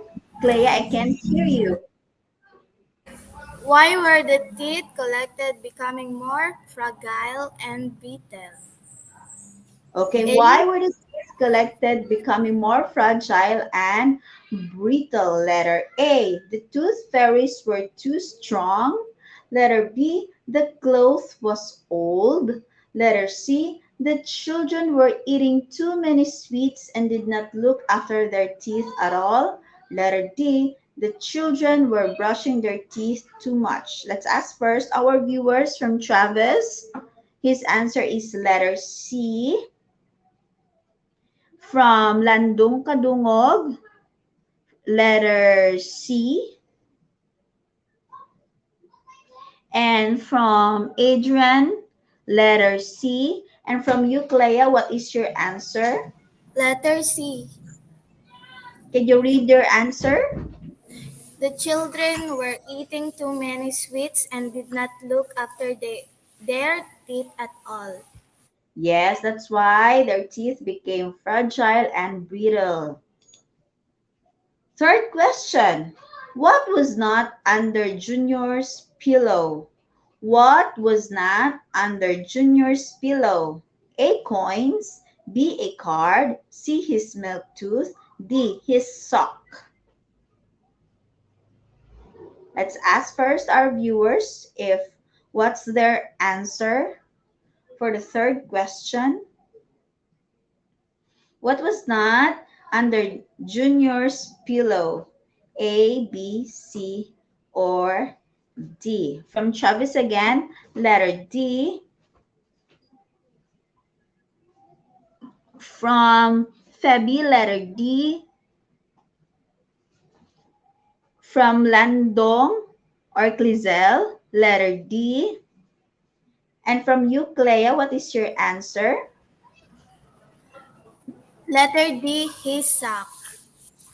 His sock. Very good, Clea. And all the kids, very good. You got it right. Next. Which of the following are part of the Tooth Fairy's Guide to Healthy Teeth?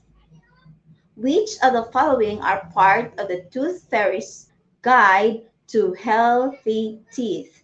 Hint, there are more than one answer. So from the choices, there are more than one answers. Will you give me one, Clea? Can you give me one guide from the fairy? You read it. Kindly read it. Letter B, ma'am, cut down on sugary sweets and drinks. Yes, letter B, cut down on sugary sweets and drinks. That's correct. Let's check. Another answer from Rick, letter A, eat healthy. Yes, that's correct. What else? Still from Travis, letter C, brush your teeth twice a day, once in the morning and once in the evening before we sleep. Another from Chinyi, letter D, that's use a fluoride toothpaste. That's also correct.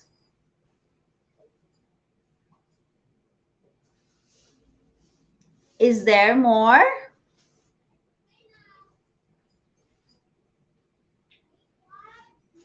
Clea, is there more answer?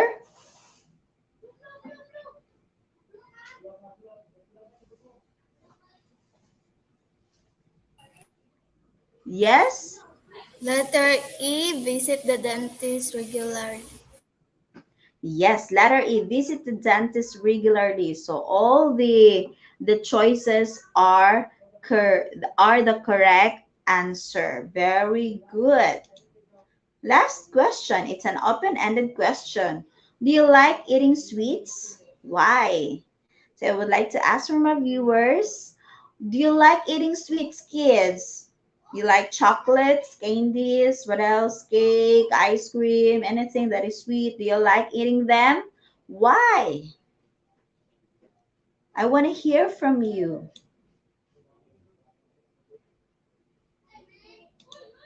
Let's ask first Clea. Clea, do you like sweets? Dili kaayo. Dili Not kaayo. Not that much. From Journal also, yes, he likes sweet. But Clea, you're eating sweet sometimes? Yes, ma'am. All right. And from Paul, yes, because it is sweet and tasty, right? Masarap talaga yung sweet. From Travis, yes po, I like chocolates, but not too much. Oh, he likes chocolate, but he's not eating too much. Why? Why you like chocolates, you like candies, you like sweets, but why you are not eating too much? From Lois, she said no because it was not healthy. Yes, it was not healthy at all.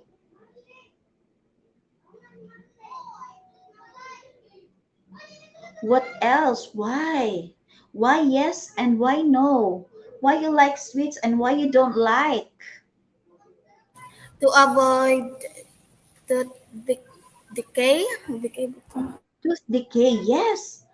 So Clea said that he's not eating too much. She's not eating too much sweets to avoid tooth decay. Right? That is correct.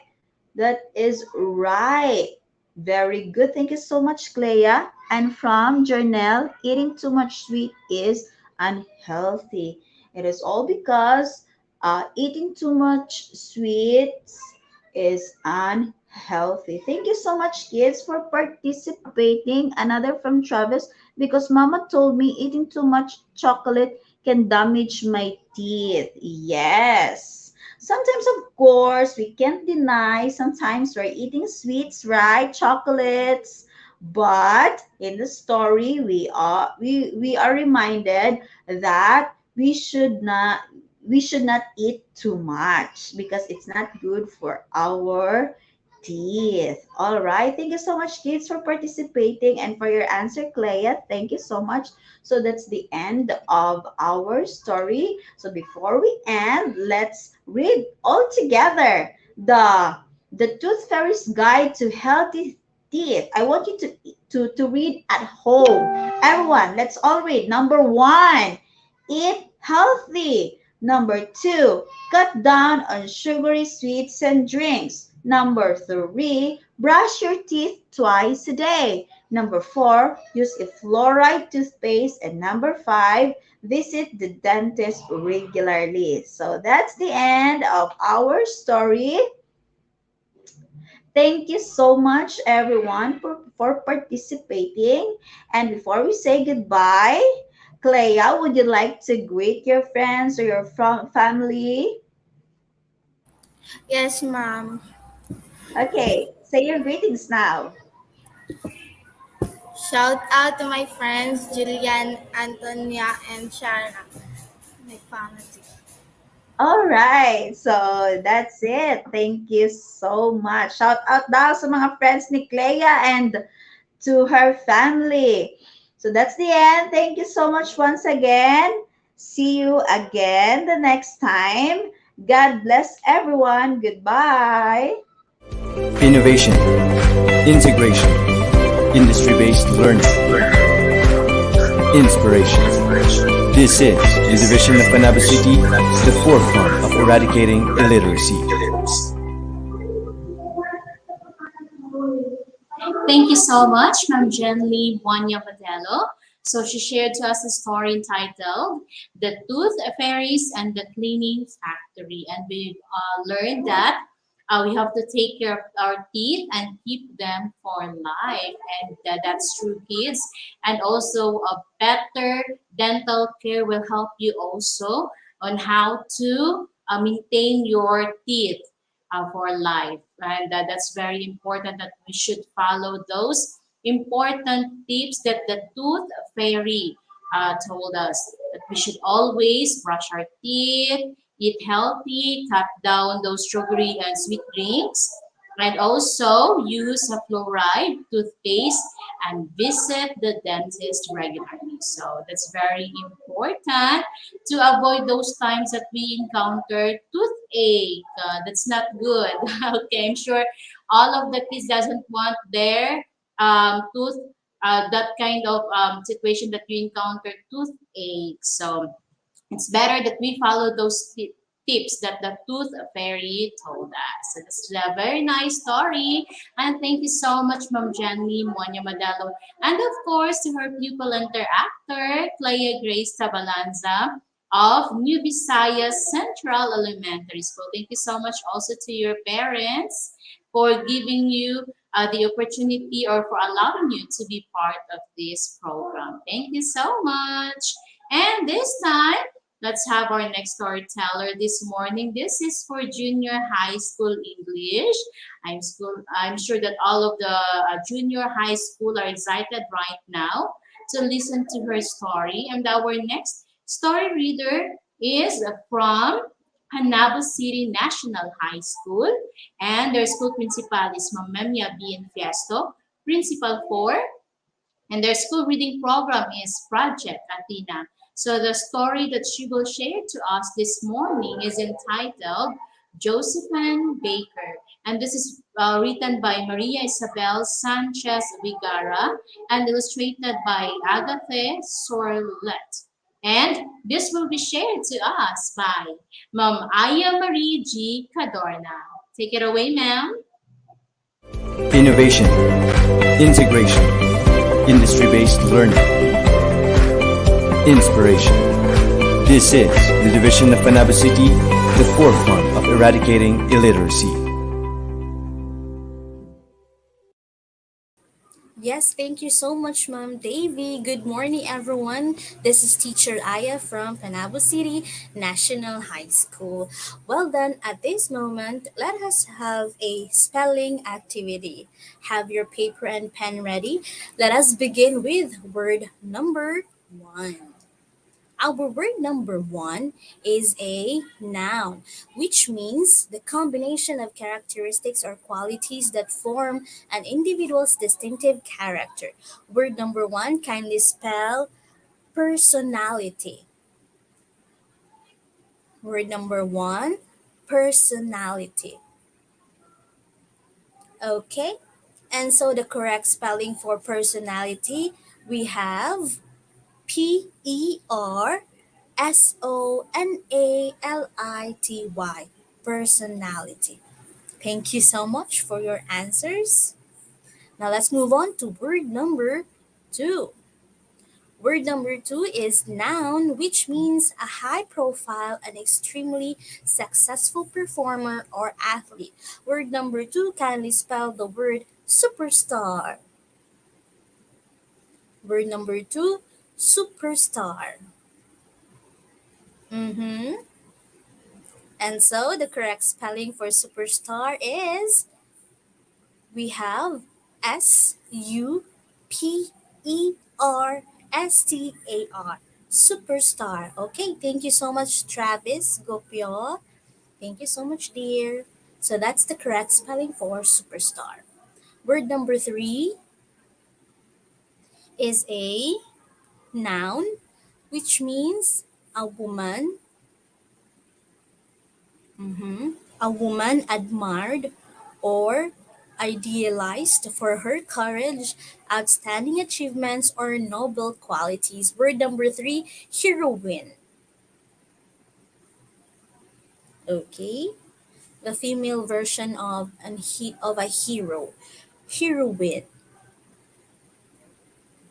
Okay, let's find out. The correct spelling for heroine is Heroine. Heroine. Okay, thank you so much for your answers. Let's move on for word number four. It's an adjective, which means beautiful in a dramatic and eye catching way. Word number four, spectacular. Word number four, spectacular. Mm-hmm. Okay. And so the correct spelling for spectacular, we have Spectacular.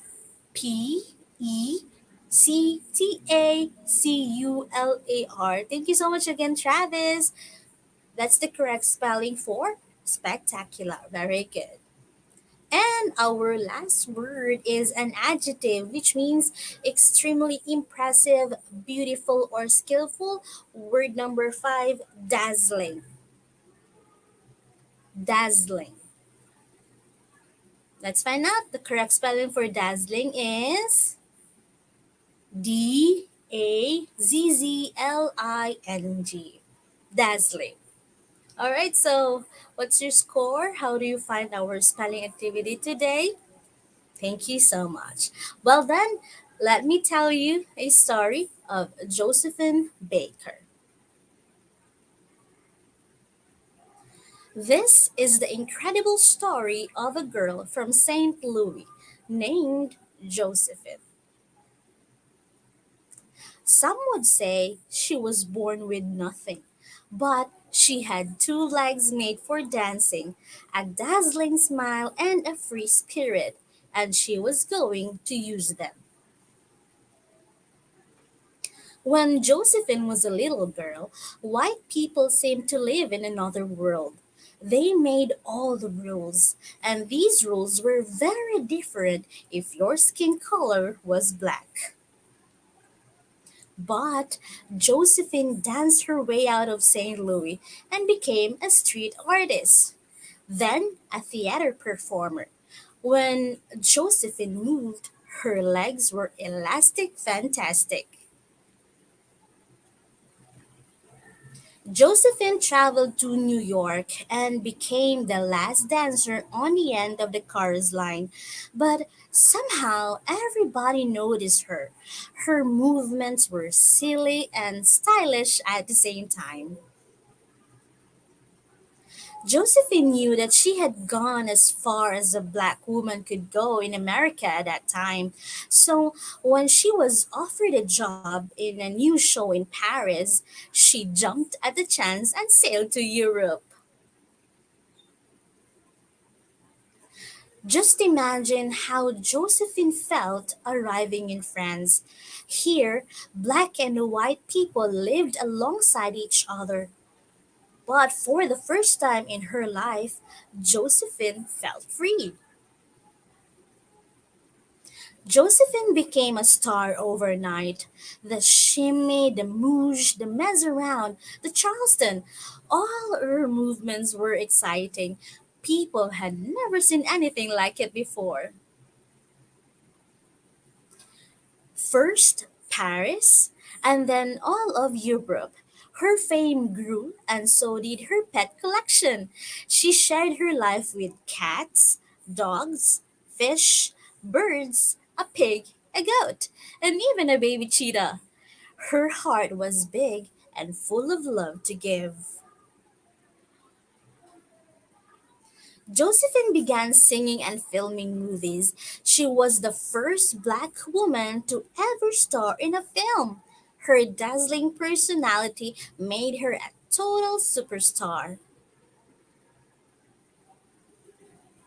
But then World War II began and half of Europe was invaded.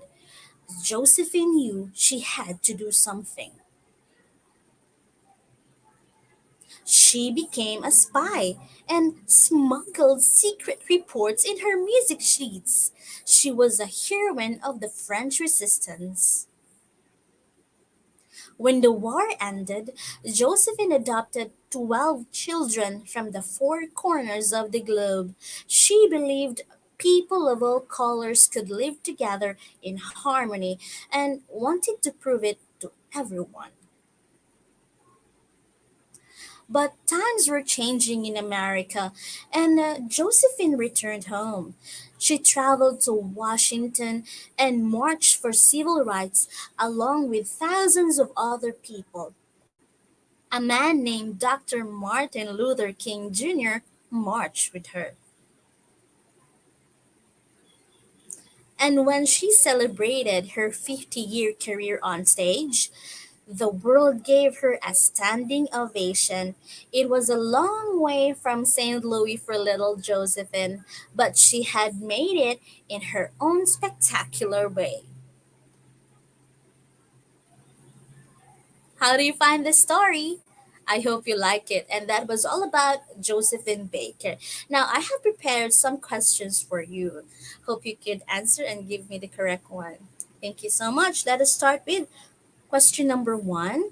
What made Josephine Baker unique? What made Josephine Baker unique? Mm-hmm. Oh, yes. What made Josephine Baker unique? It's her. She was considered a world renowned performer, a World War II spy, and also an activist. Okay, thank you so much for your answers. Let's move on to question number two. In which European city did Josephine Baker achieve her fame? In which European city did Josephine Baker achieve her fame? Yes, you're correct. It's in Paris. Yes, in Paris. Thank you so much. Question number three. How did Josephine Baker sneak messages past the enemy in World War II? How did Josephine Baker sneak messages past the enemy in World War II? It is through. Mm-hmm. Okay, the correct one is she smuggled secret reports in her music sheets. Thank you so much for your answers. And the last question, what have you learned from the story? What have you learned from the story? Well, then, this story by Josephine Baker taught us that to realize our dreams, we must decide to wake up. Again, to realize our dreams, we must decide to wake up.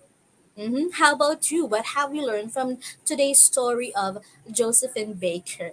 Please feel free to comment your answers or your reflections, insights on the comment box below. I hope you have liked our story today about Josephine Baker. Thank you so much for your participation. And I think that's all. Thank you so much. Bye. Innovation, integration, industry-based learning, inspiration. This is the division of Panabo City, the forefront of eradicating illiteracy. Thank you so much, Ma'am Aya Marie G. Cadorna of Panabo City National High School, who shared to us the story entitled Josephine Baker, and gives us a lesson to realize our dream. We must decide to wake up. So that's a very nice story, and it reminds us that we have goals in life that we want to achieve. We should work hard and start to work on it. So sa lahat-lahat ng mga estudyante na may mga pangarap, na malalaking pangarap sa buhay, ngayon pa lang magsipag na tayo, work hard na tayo sa ating mga, lalo na sa ating mga modules, sa pagsagot ng ating modules, sa pag-study. Ayan, napakalaking tulong yan para makamit natin ang ating mga pangarap sa buhay. Kasi pag tapos mo yung pag-aaral, yun ang simula na makakamit mo na yung mga gusto mong makamit sa buhay, yung mga pinapangarap mo, yung mga dreams mo, yung mga goals mo. So, laban lang sa buhay, makakamit din yan. At saka sa bawat problema na inyong ma-encounter habang nag-aaral, malalampasan niyo yan. At saka sa tulong din naman yung mga magulang, andyan lang sila palagi para suportahan kayo. So, kanang laban ng juta permi, di lang juta mo suko, no? So, study lang jud permi, ha?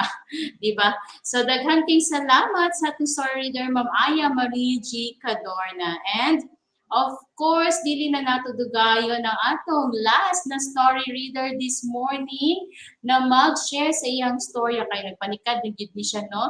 I'm sure ready na gid kay siya nga i-share ang iyang storya sa tuwa karong buntaga. Our last story reader is from Panabo City National High School, and their school principal is Mamemia B. and Fiesto, and there's school reading program ay Proyektong Athena. Ang pamagat po ng kanyang storya ay ang Hatol ng Kuneho. So isinalin sa Pilipino ni Vilma C. Ambat, at ang taga-buhit naman ito ay si Jasmine C. Beroy. At ibabahagi po sa atin ito ni Ma'am Annabeliza C. Beroy. Take it away, ma'am. Innovation, integration, industry-based learning, inspiration. This is the division of Panabo City, the forefront of eradicating illiteracy.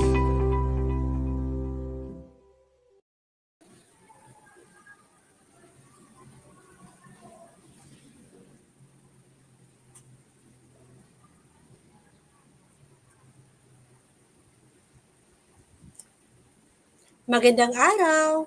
Isang mapagpalang umaga sa inyong lahat, lalong-lalo na sa aming butihing punong guro, Ma'am Memia B. Infesto.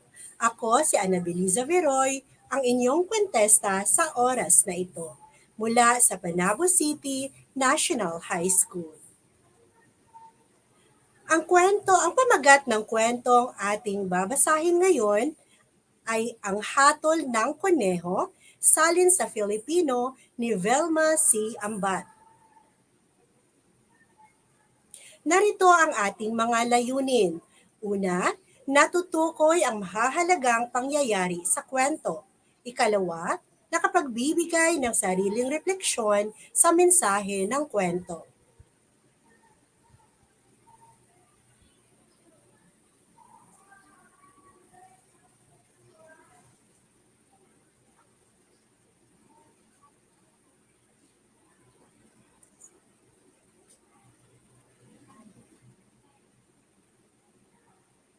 Handa na ba kayong pakinggan ang ating kwento?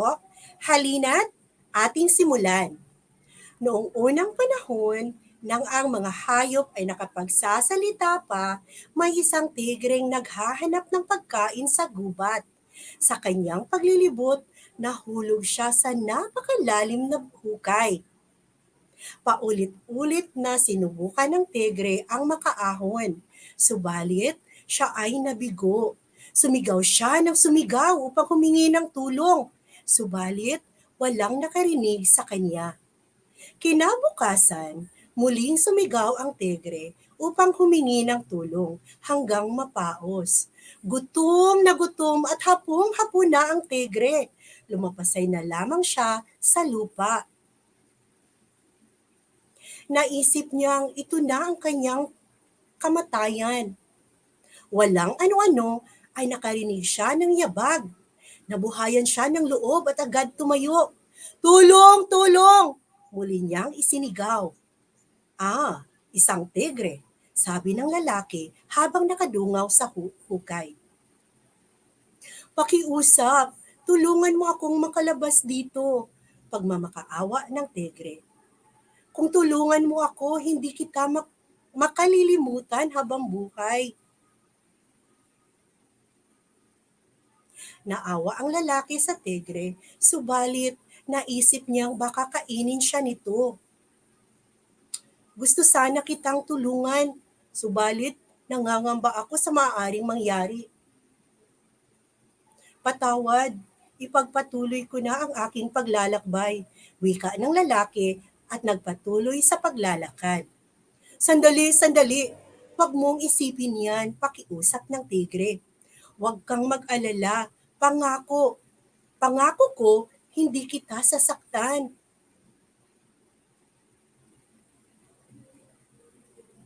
Nagmamakaawa ako, tulungan mo ako. Kapag ako ay nakalabas dito, tatanawin kong malaking utang na loob.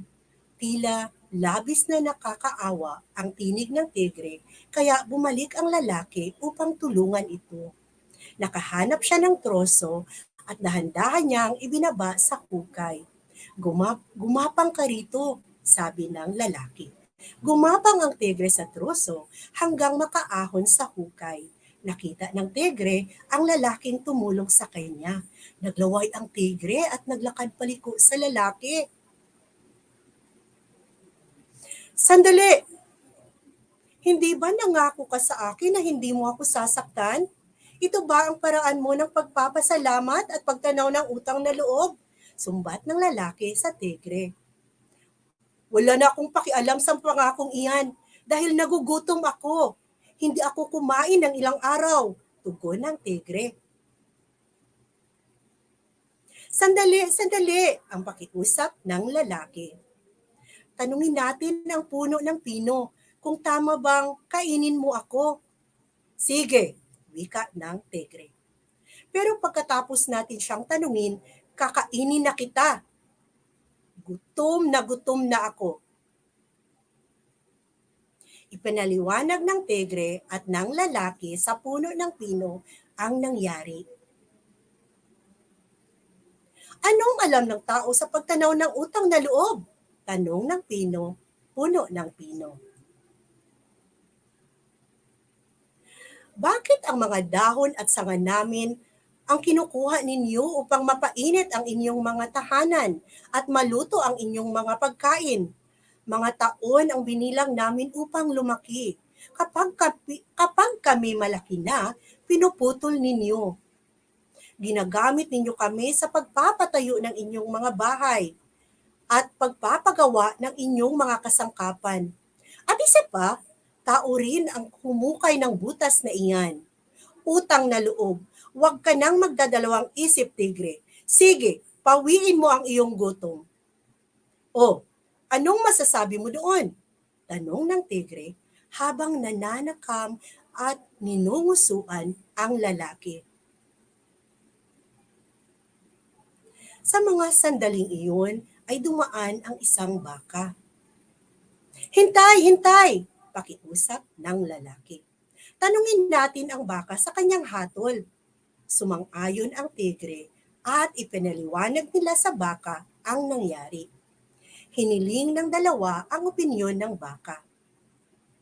Sa ganang akin, walang duda sa kung ano ang dapat gawin, wika ng baka sa tigre. Dapat mo siyang kainin. Tingnan mo, mula nang kami ay maisilang, naglilingkod na kami sa mga tao. Kaming mga baka ang nagbubuhat ng mabibigat nilang dalahin. Inaararo namin ang bukid upang makapagtanim sila. Subalit, Ano ang ginagawa nila kapag kami ay tumanda na? Pinapatay kami at ginagawang pagkain. Ginagamit nila ang aming balat sa paggawa ng kung ano-anong bagay. Kaya huwag mo akong tanungin tungkol sa pagtanaw ng utang na loob. Kainin mo na ang taong iyan. Tingnan mo, lahat sila ay sumang-ayon sa akin. Kaya humanda ka na sa iyong kamatayan, wika ng tigre habang bumibuelo upang sakmalin ang lalaki.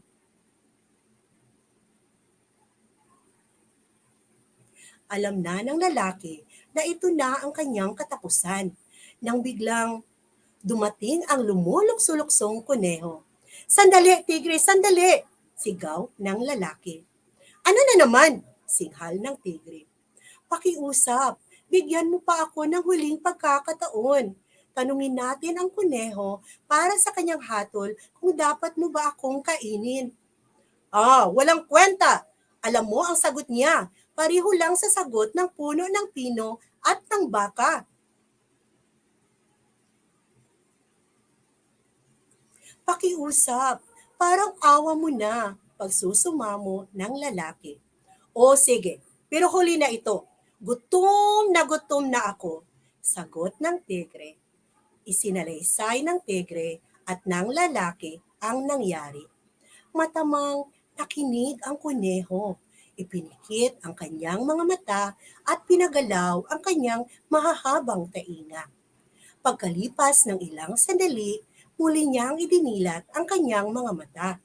Malumanay at walang ligoy na nagsalita ang kuneho. Naiintindihan ko ang inyong isinalaysay. Subalit, kung ako ang magpapasya at magbibigay ng mahusay na hatol, ay dapat tayong magtungo sa hukay. Muli ninyong isasalaysay sa akin ang nangyari. Ituro ninyo sa akin ang daan patungo doon. Wika ng kuneho. Sabi mo, nahulog ka sa hukay, at ikaw naman ay nakatayo dito sa itaas. Wika ng kuneho sa tigre at sa lalaki. Pumunta kayo sa mga posisyon ninyo noon upang mapag-isipan ko pang mabuti ang aking hatol. Tumalon agad ang tigre nang hindi nag-iisip. Ang nais lamang niya ay matapos na agad ang usapan nang makainan niya ang tao. Ganito ang kalagayan ninyo noon. Ikaw, tigre, ay nahulog sa hukay na hindi makaahon. Ikaw naman, lalaki, narinig mo ang paghingi ng saklolo, kaya tinulungan mo ang tigre. Ngayon, tingnan natin, maaari na akong magbigay ng aking hatol. Ang problemang ito ay nang tulungan ng tao ang tigreng makalabas sa hukay. Paliwanag ng kuneho na tila may ibang kausap. Sa ibang salita, kung ang tao ay hindi nagpakita ng kabutihan at iniwan ang tigre sa hukay, walang naging problema. Kaya, naisip ko na magpatuloy ang tao sa kanyang paglalakbay at dapat na manatili ang tigre sa hukay. Magandang umaga sa inyong dalawa, wika ng matalinong kuneho at nagpatuloy sa kanyang paglukso. At doon nagtapos ang ating kwento. Meron akong mga inihandang katanungan. Titingnan ko kung nakinig kayong mabuti mga bata. Unang katanungan, sino ang nahulog sa bangin habang naglalakad sa paghahanap ng pagkain? A. Baka, B. Tigre, C. Pino, D. Lalaki.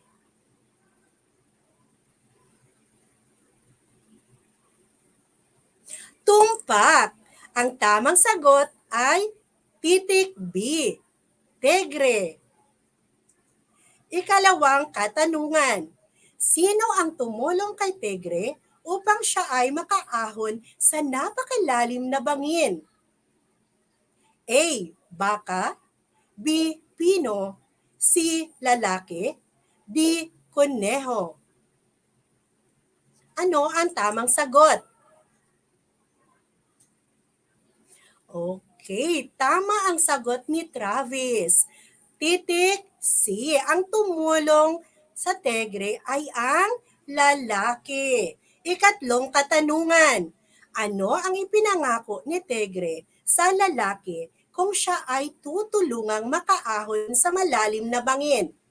A. Pangako, maging magkaibigan na tayo habang buhay. B. Pangako, bibigyan kita ng maraming pera. C. Pangako, hindi kita kakainin. Letter D.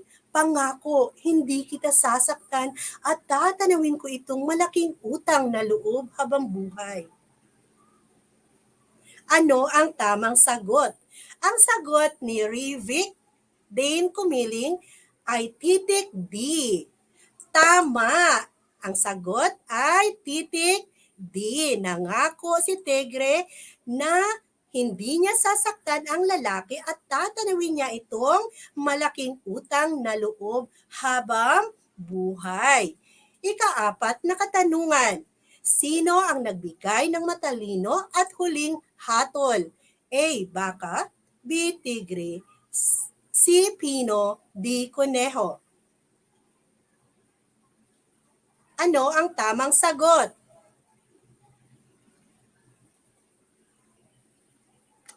Okay, Jasmine. Ang sagot niya ay letter titik D, Conejo.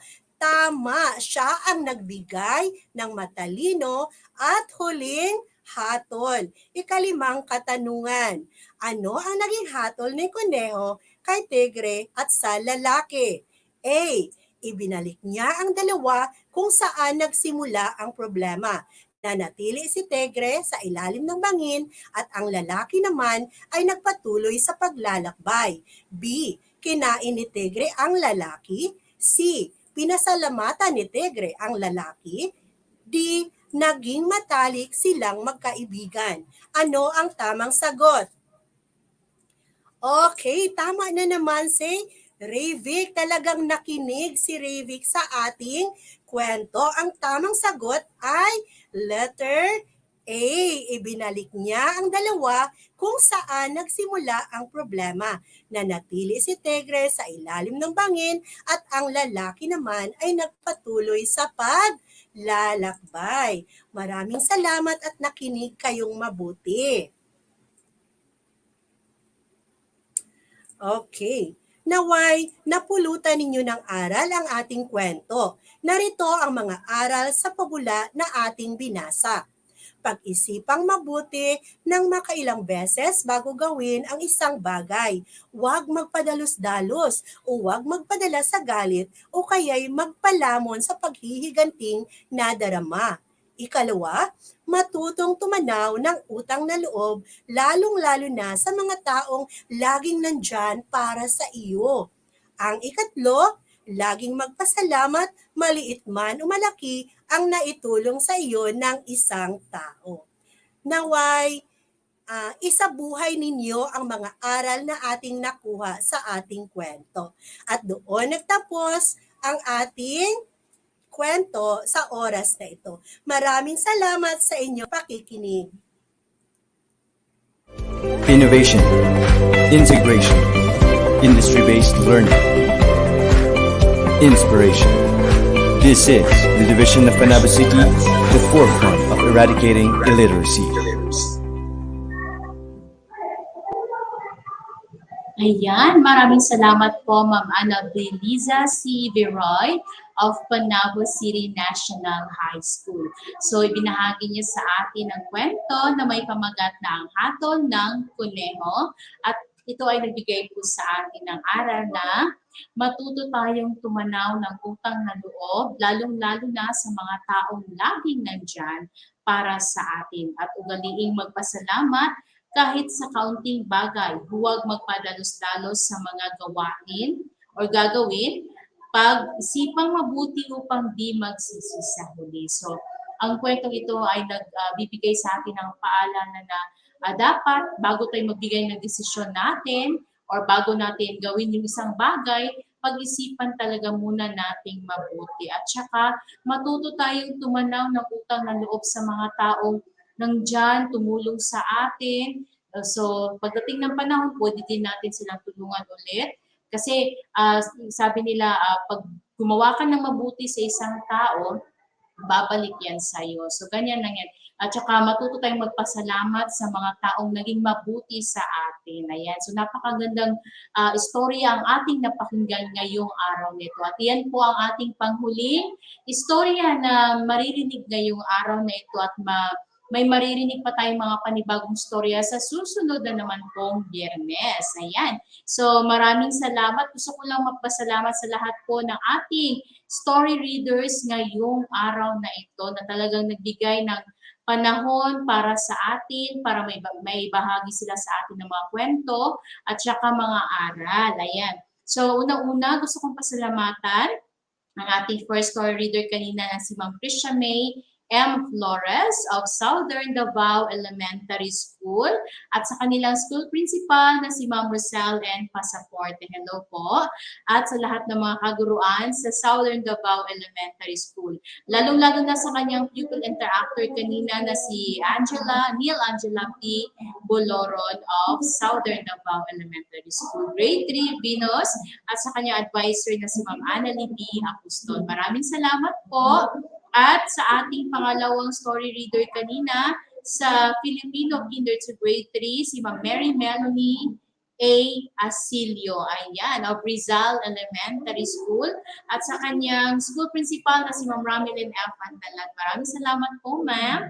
At sa kanyang pupil interactor na si Alexandra Renee A.G. Castro, Grade 1, Arnis. Ayan, maraming salamat at sa mga magulang ninyo na naging bahagi din ng ating programa. Ayan.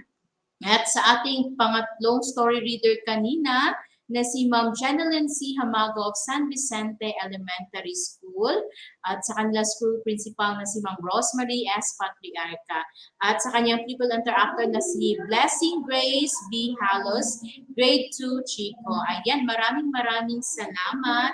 At sa ating pang-apat na storyteller kanina, na mula sa New Visayas Central Elementary School, si Ma'am Janlene Moanya Mantelo, at sa aming school principal, Sir Julius I. Suelto, at sa kanyang kasamang pupil interactor na si Clea Grace Tabalanza. Maraming salamat.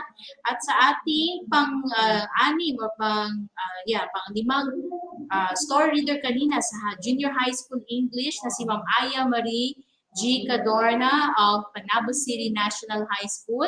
Maraming salamat din sa kanilang school principal na si Ma'am Maria Memia B. Infiesto, Principal for. Ayan. At of course, ating panghuling storyteller na si Ma'am Ana Beliza C. Viroy of Panabo City National High School at sa kanilang school principal na si Ma'am Memia B. Infiesto. Ayan. Maraming salamat po sa binahagi niyong panahon para sa amin. At sa kanilang pupil interactors, maraming salamat sa pagtanggap ng challenge na maging parte ng aming programa dito sa Unlimited Source for Reading Delights at saka sa kanilang mga magulang na talagang todo suporta sa kanilang mga anak. Maraming salamat din po sa inyong lahat sa pagbigay nyo ng consent po na maging bahagi sila ng ating programa. So silang lahat po ay may parent consent na pinirmahan para po i-allow ang kanilang mga anak na maging part ng ating program ngayong araw na ito. Ayan, maraming salamat. At of course, sa lahat ng ating mga live viewers, thank you so much. Lalo-lalo na yung mga sumagot sa mga tanong kanina. Wow, congratulations sa lahat ng mga nakatama. Talagang nakinig talaga silang mabuti sa kwento at talagang may natutunan sila. So every Friday lang yan dito sa Unlimited Stories for Reading Delights. Of course, marami pa tayong pasasalamatan ngayong araw na ito, no? And we are still live from the station of New Visayas on air 99.0 AM radio for a good start. At sa ating Facebook page po sa DepEd Panabo City at saka sa Panabo City Division Reading Delights page at saka sa ating YouTube channel at sa Panabo Cable Channel 1. Live na live pa rin tayo. And of course, gusto ko rin pasalamatan ng ating mga watch awardees po ngayong araw na ito na talagang naging maaga sila ngayong araw, no, para makakuha po sila ng sertipiko para sa watch. Ayan. So, gusto ko lang pasalamat ay i-congratulate si Ma'am Krisha May M. Flores, si Ma'am Nilda P. Boloron, si Ma'am Mary Grace Melanie A. Asilio. Ayan. Congratulations sa inyong lahat for being our Watch Awardee. So, mga early bird yan sila. Ayan. Congratulations. And of course, pasasalamatan din natin po ang head ng ating program or mga tao behind po ng ating programa, ang success po ng ating program. Of course, ang ating head po dito sa Panabo City Division, our schools division supervisor po na si Dr. Renante A. Solitario. Maraming salamat po, sir. At saka si Ma'am Femi Guerra Camonte, ang ating Assistant Schools Division Superintendent. Ayan, maraming salamat po.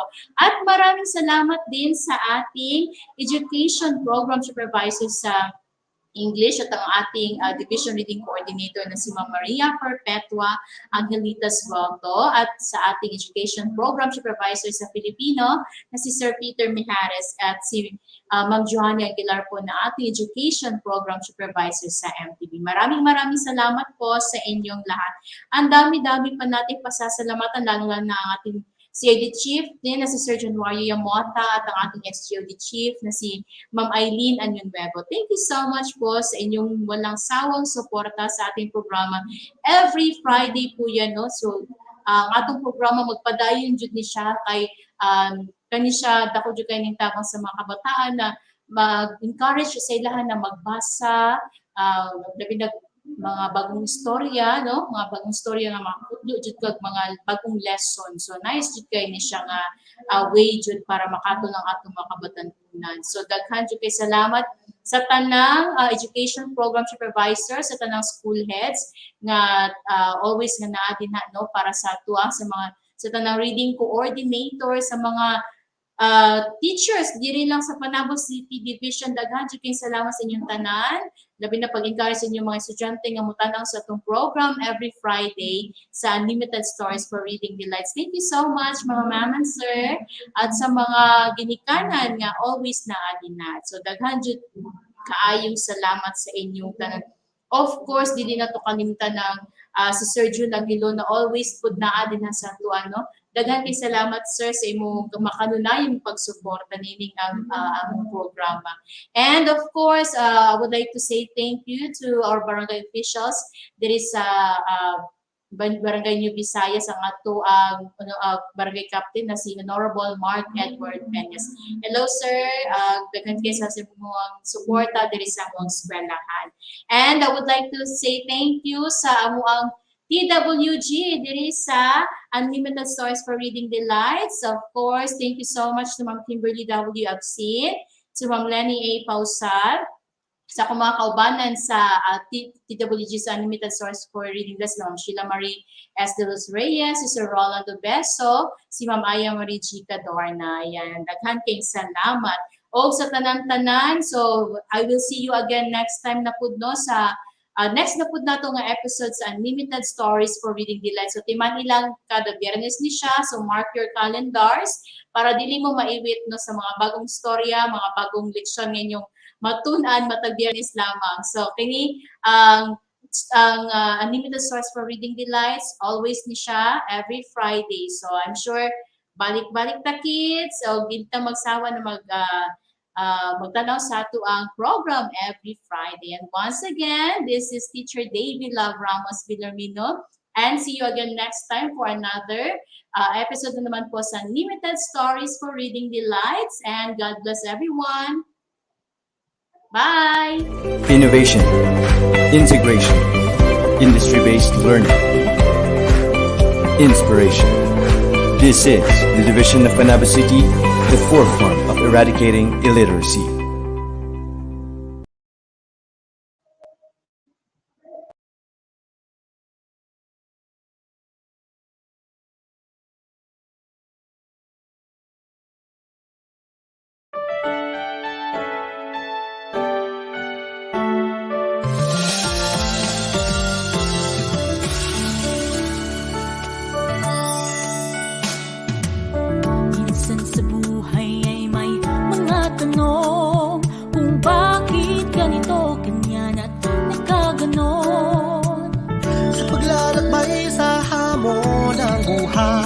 ay matutunan natin na maging matatag at matibay.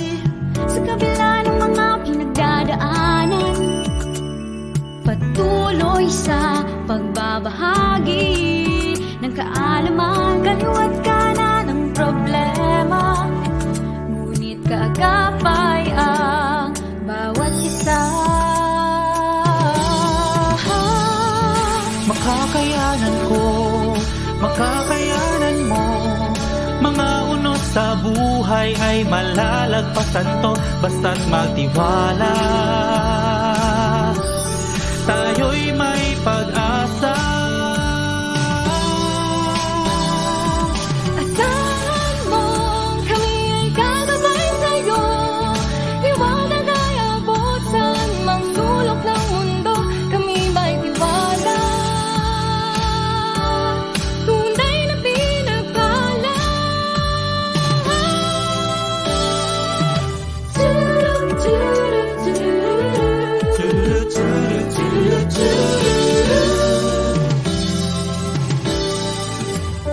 Kapag kakaisa ng bawat layunin ay makikita malasakit at ika'y diringgin. Ilalayo sa pangamba, ilalapit sa pangarap, pangarap na makamit ang kinabukasan. Sa kabila ng mga pinagdaraanan, patuloy sa pagbabahagi ng kaalaman, kaliwat kanan ng problema, ngunit kakapay ang bawat isa. Makakayanan ko, makakayanan mo. Mga unos sa buhay ay malalagpasan to, basta't magtiwala. Tayo'y may pag-asa. Asahan mo, kami ay gagabay sa'yo. Liwanag ay abot saan mang sulok ng mundo. Kami may tiwala, tunay na pinagpala. Sa palipas ng oras ng buhay, baon-baon ang kaalamang hatid ng ating gabay. di magatubilis kapag kamit ang alingin. Ikaw at ako, maghahayag ng panibagong mundo. Panibagong ito. Makakayanan ko, makakayanan mo. Mga unos sa buhay ay malalagpasan to, basta't magtiwala. Tayo'y may pag-asa. Asahan mo, kami ay gagabay sa'yo. Liwanag ay abot saan mang sulok ng mundo. Kami may tiwala, tunay na pinagpala.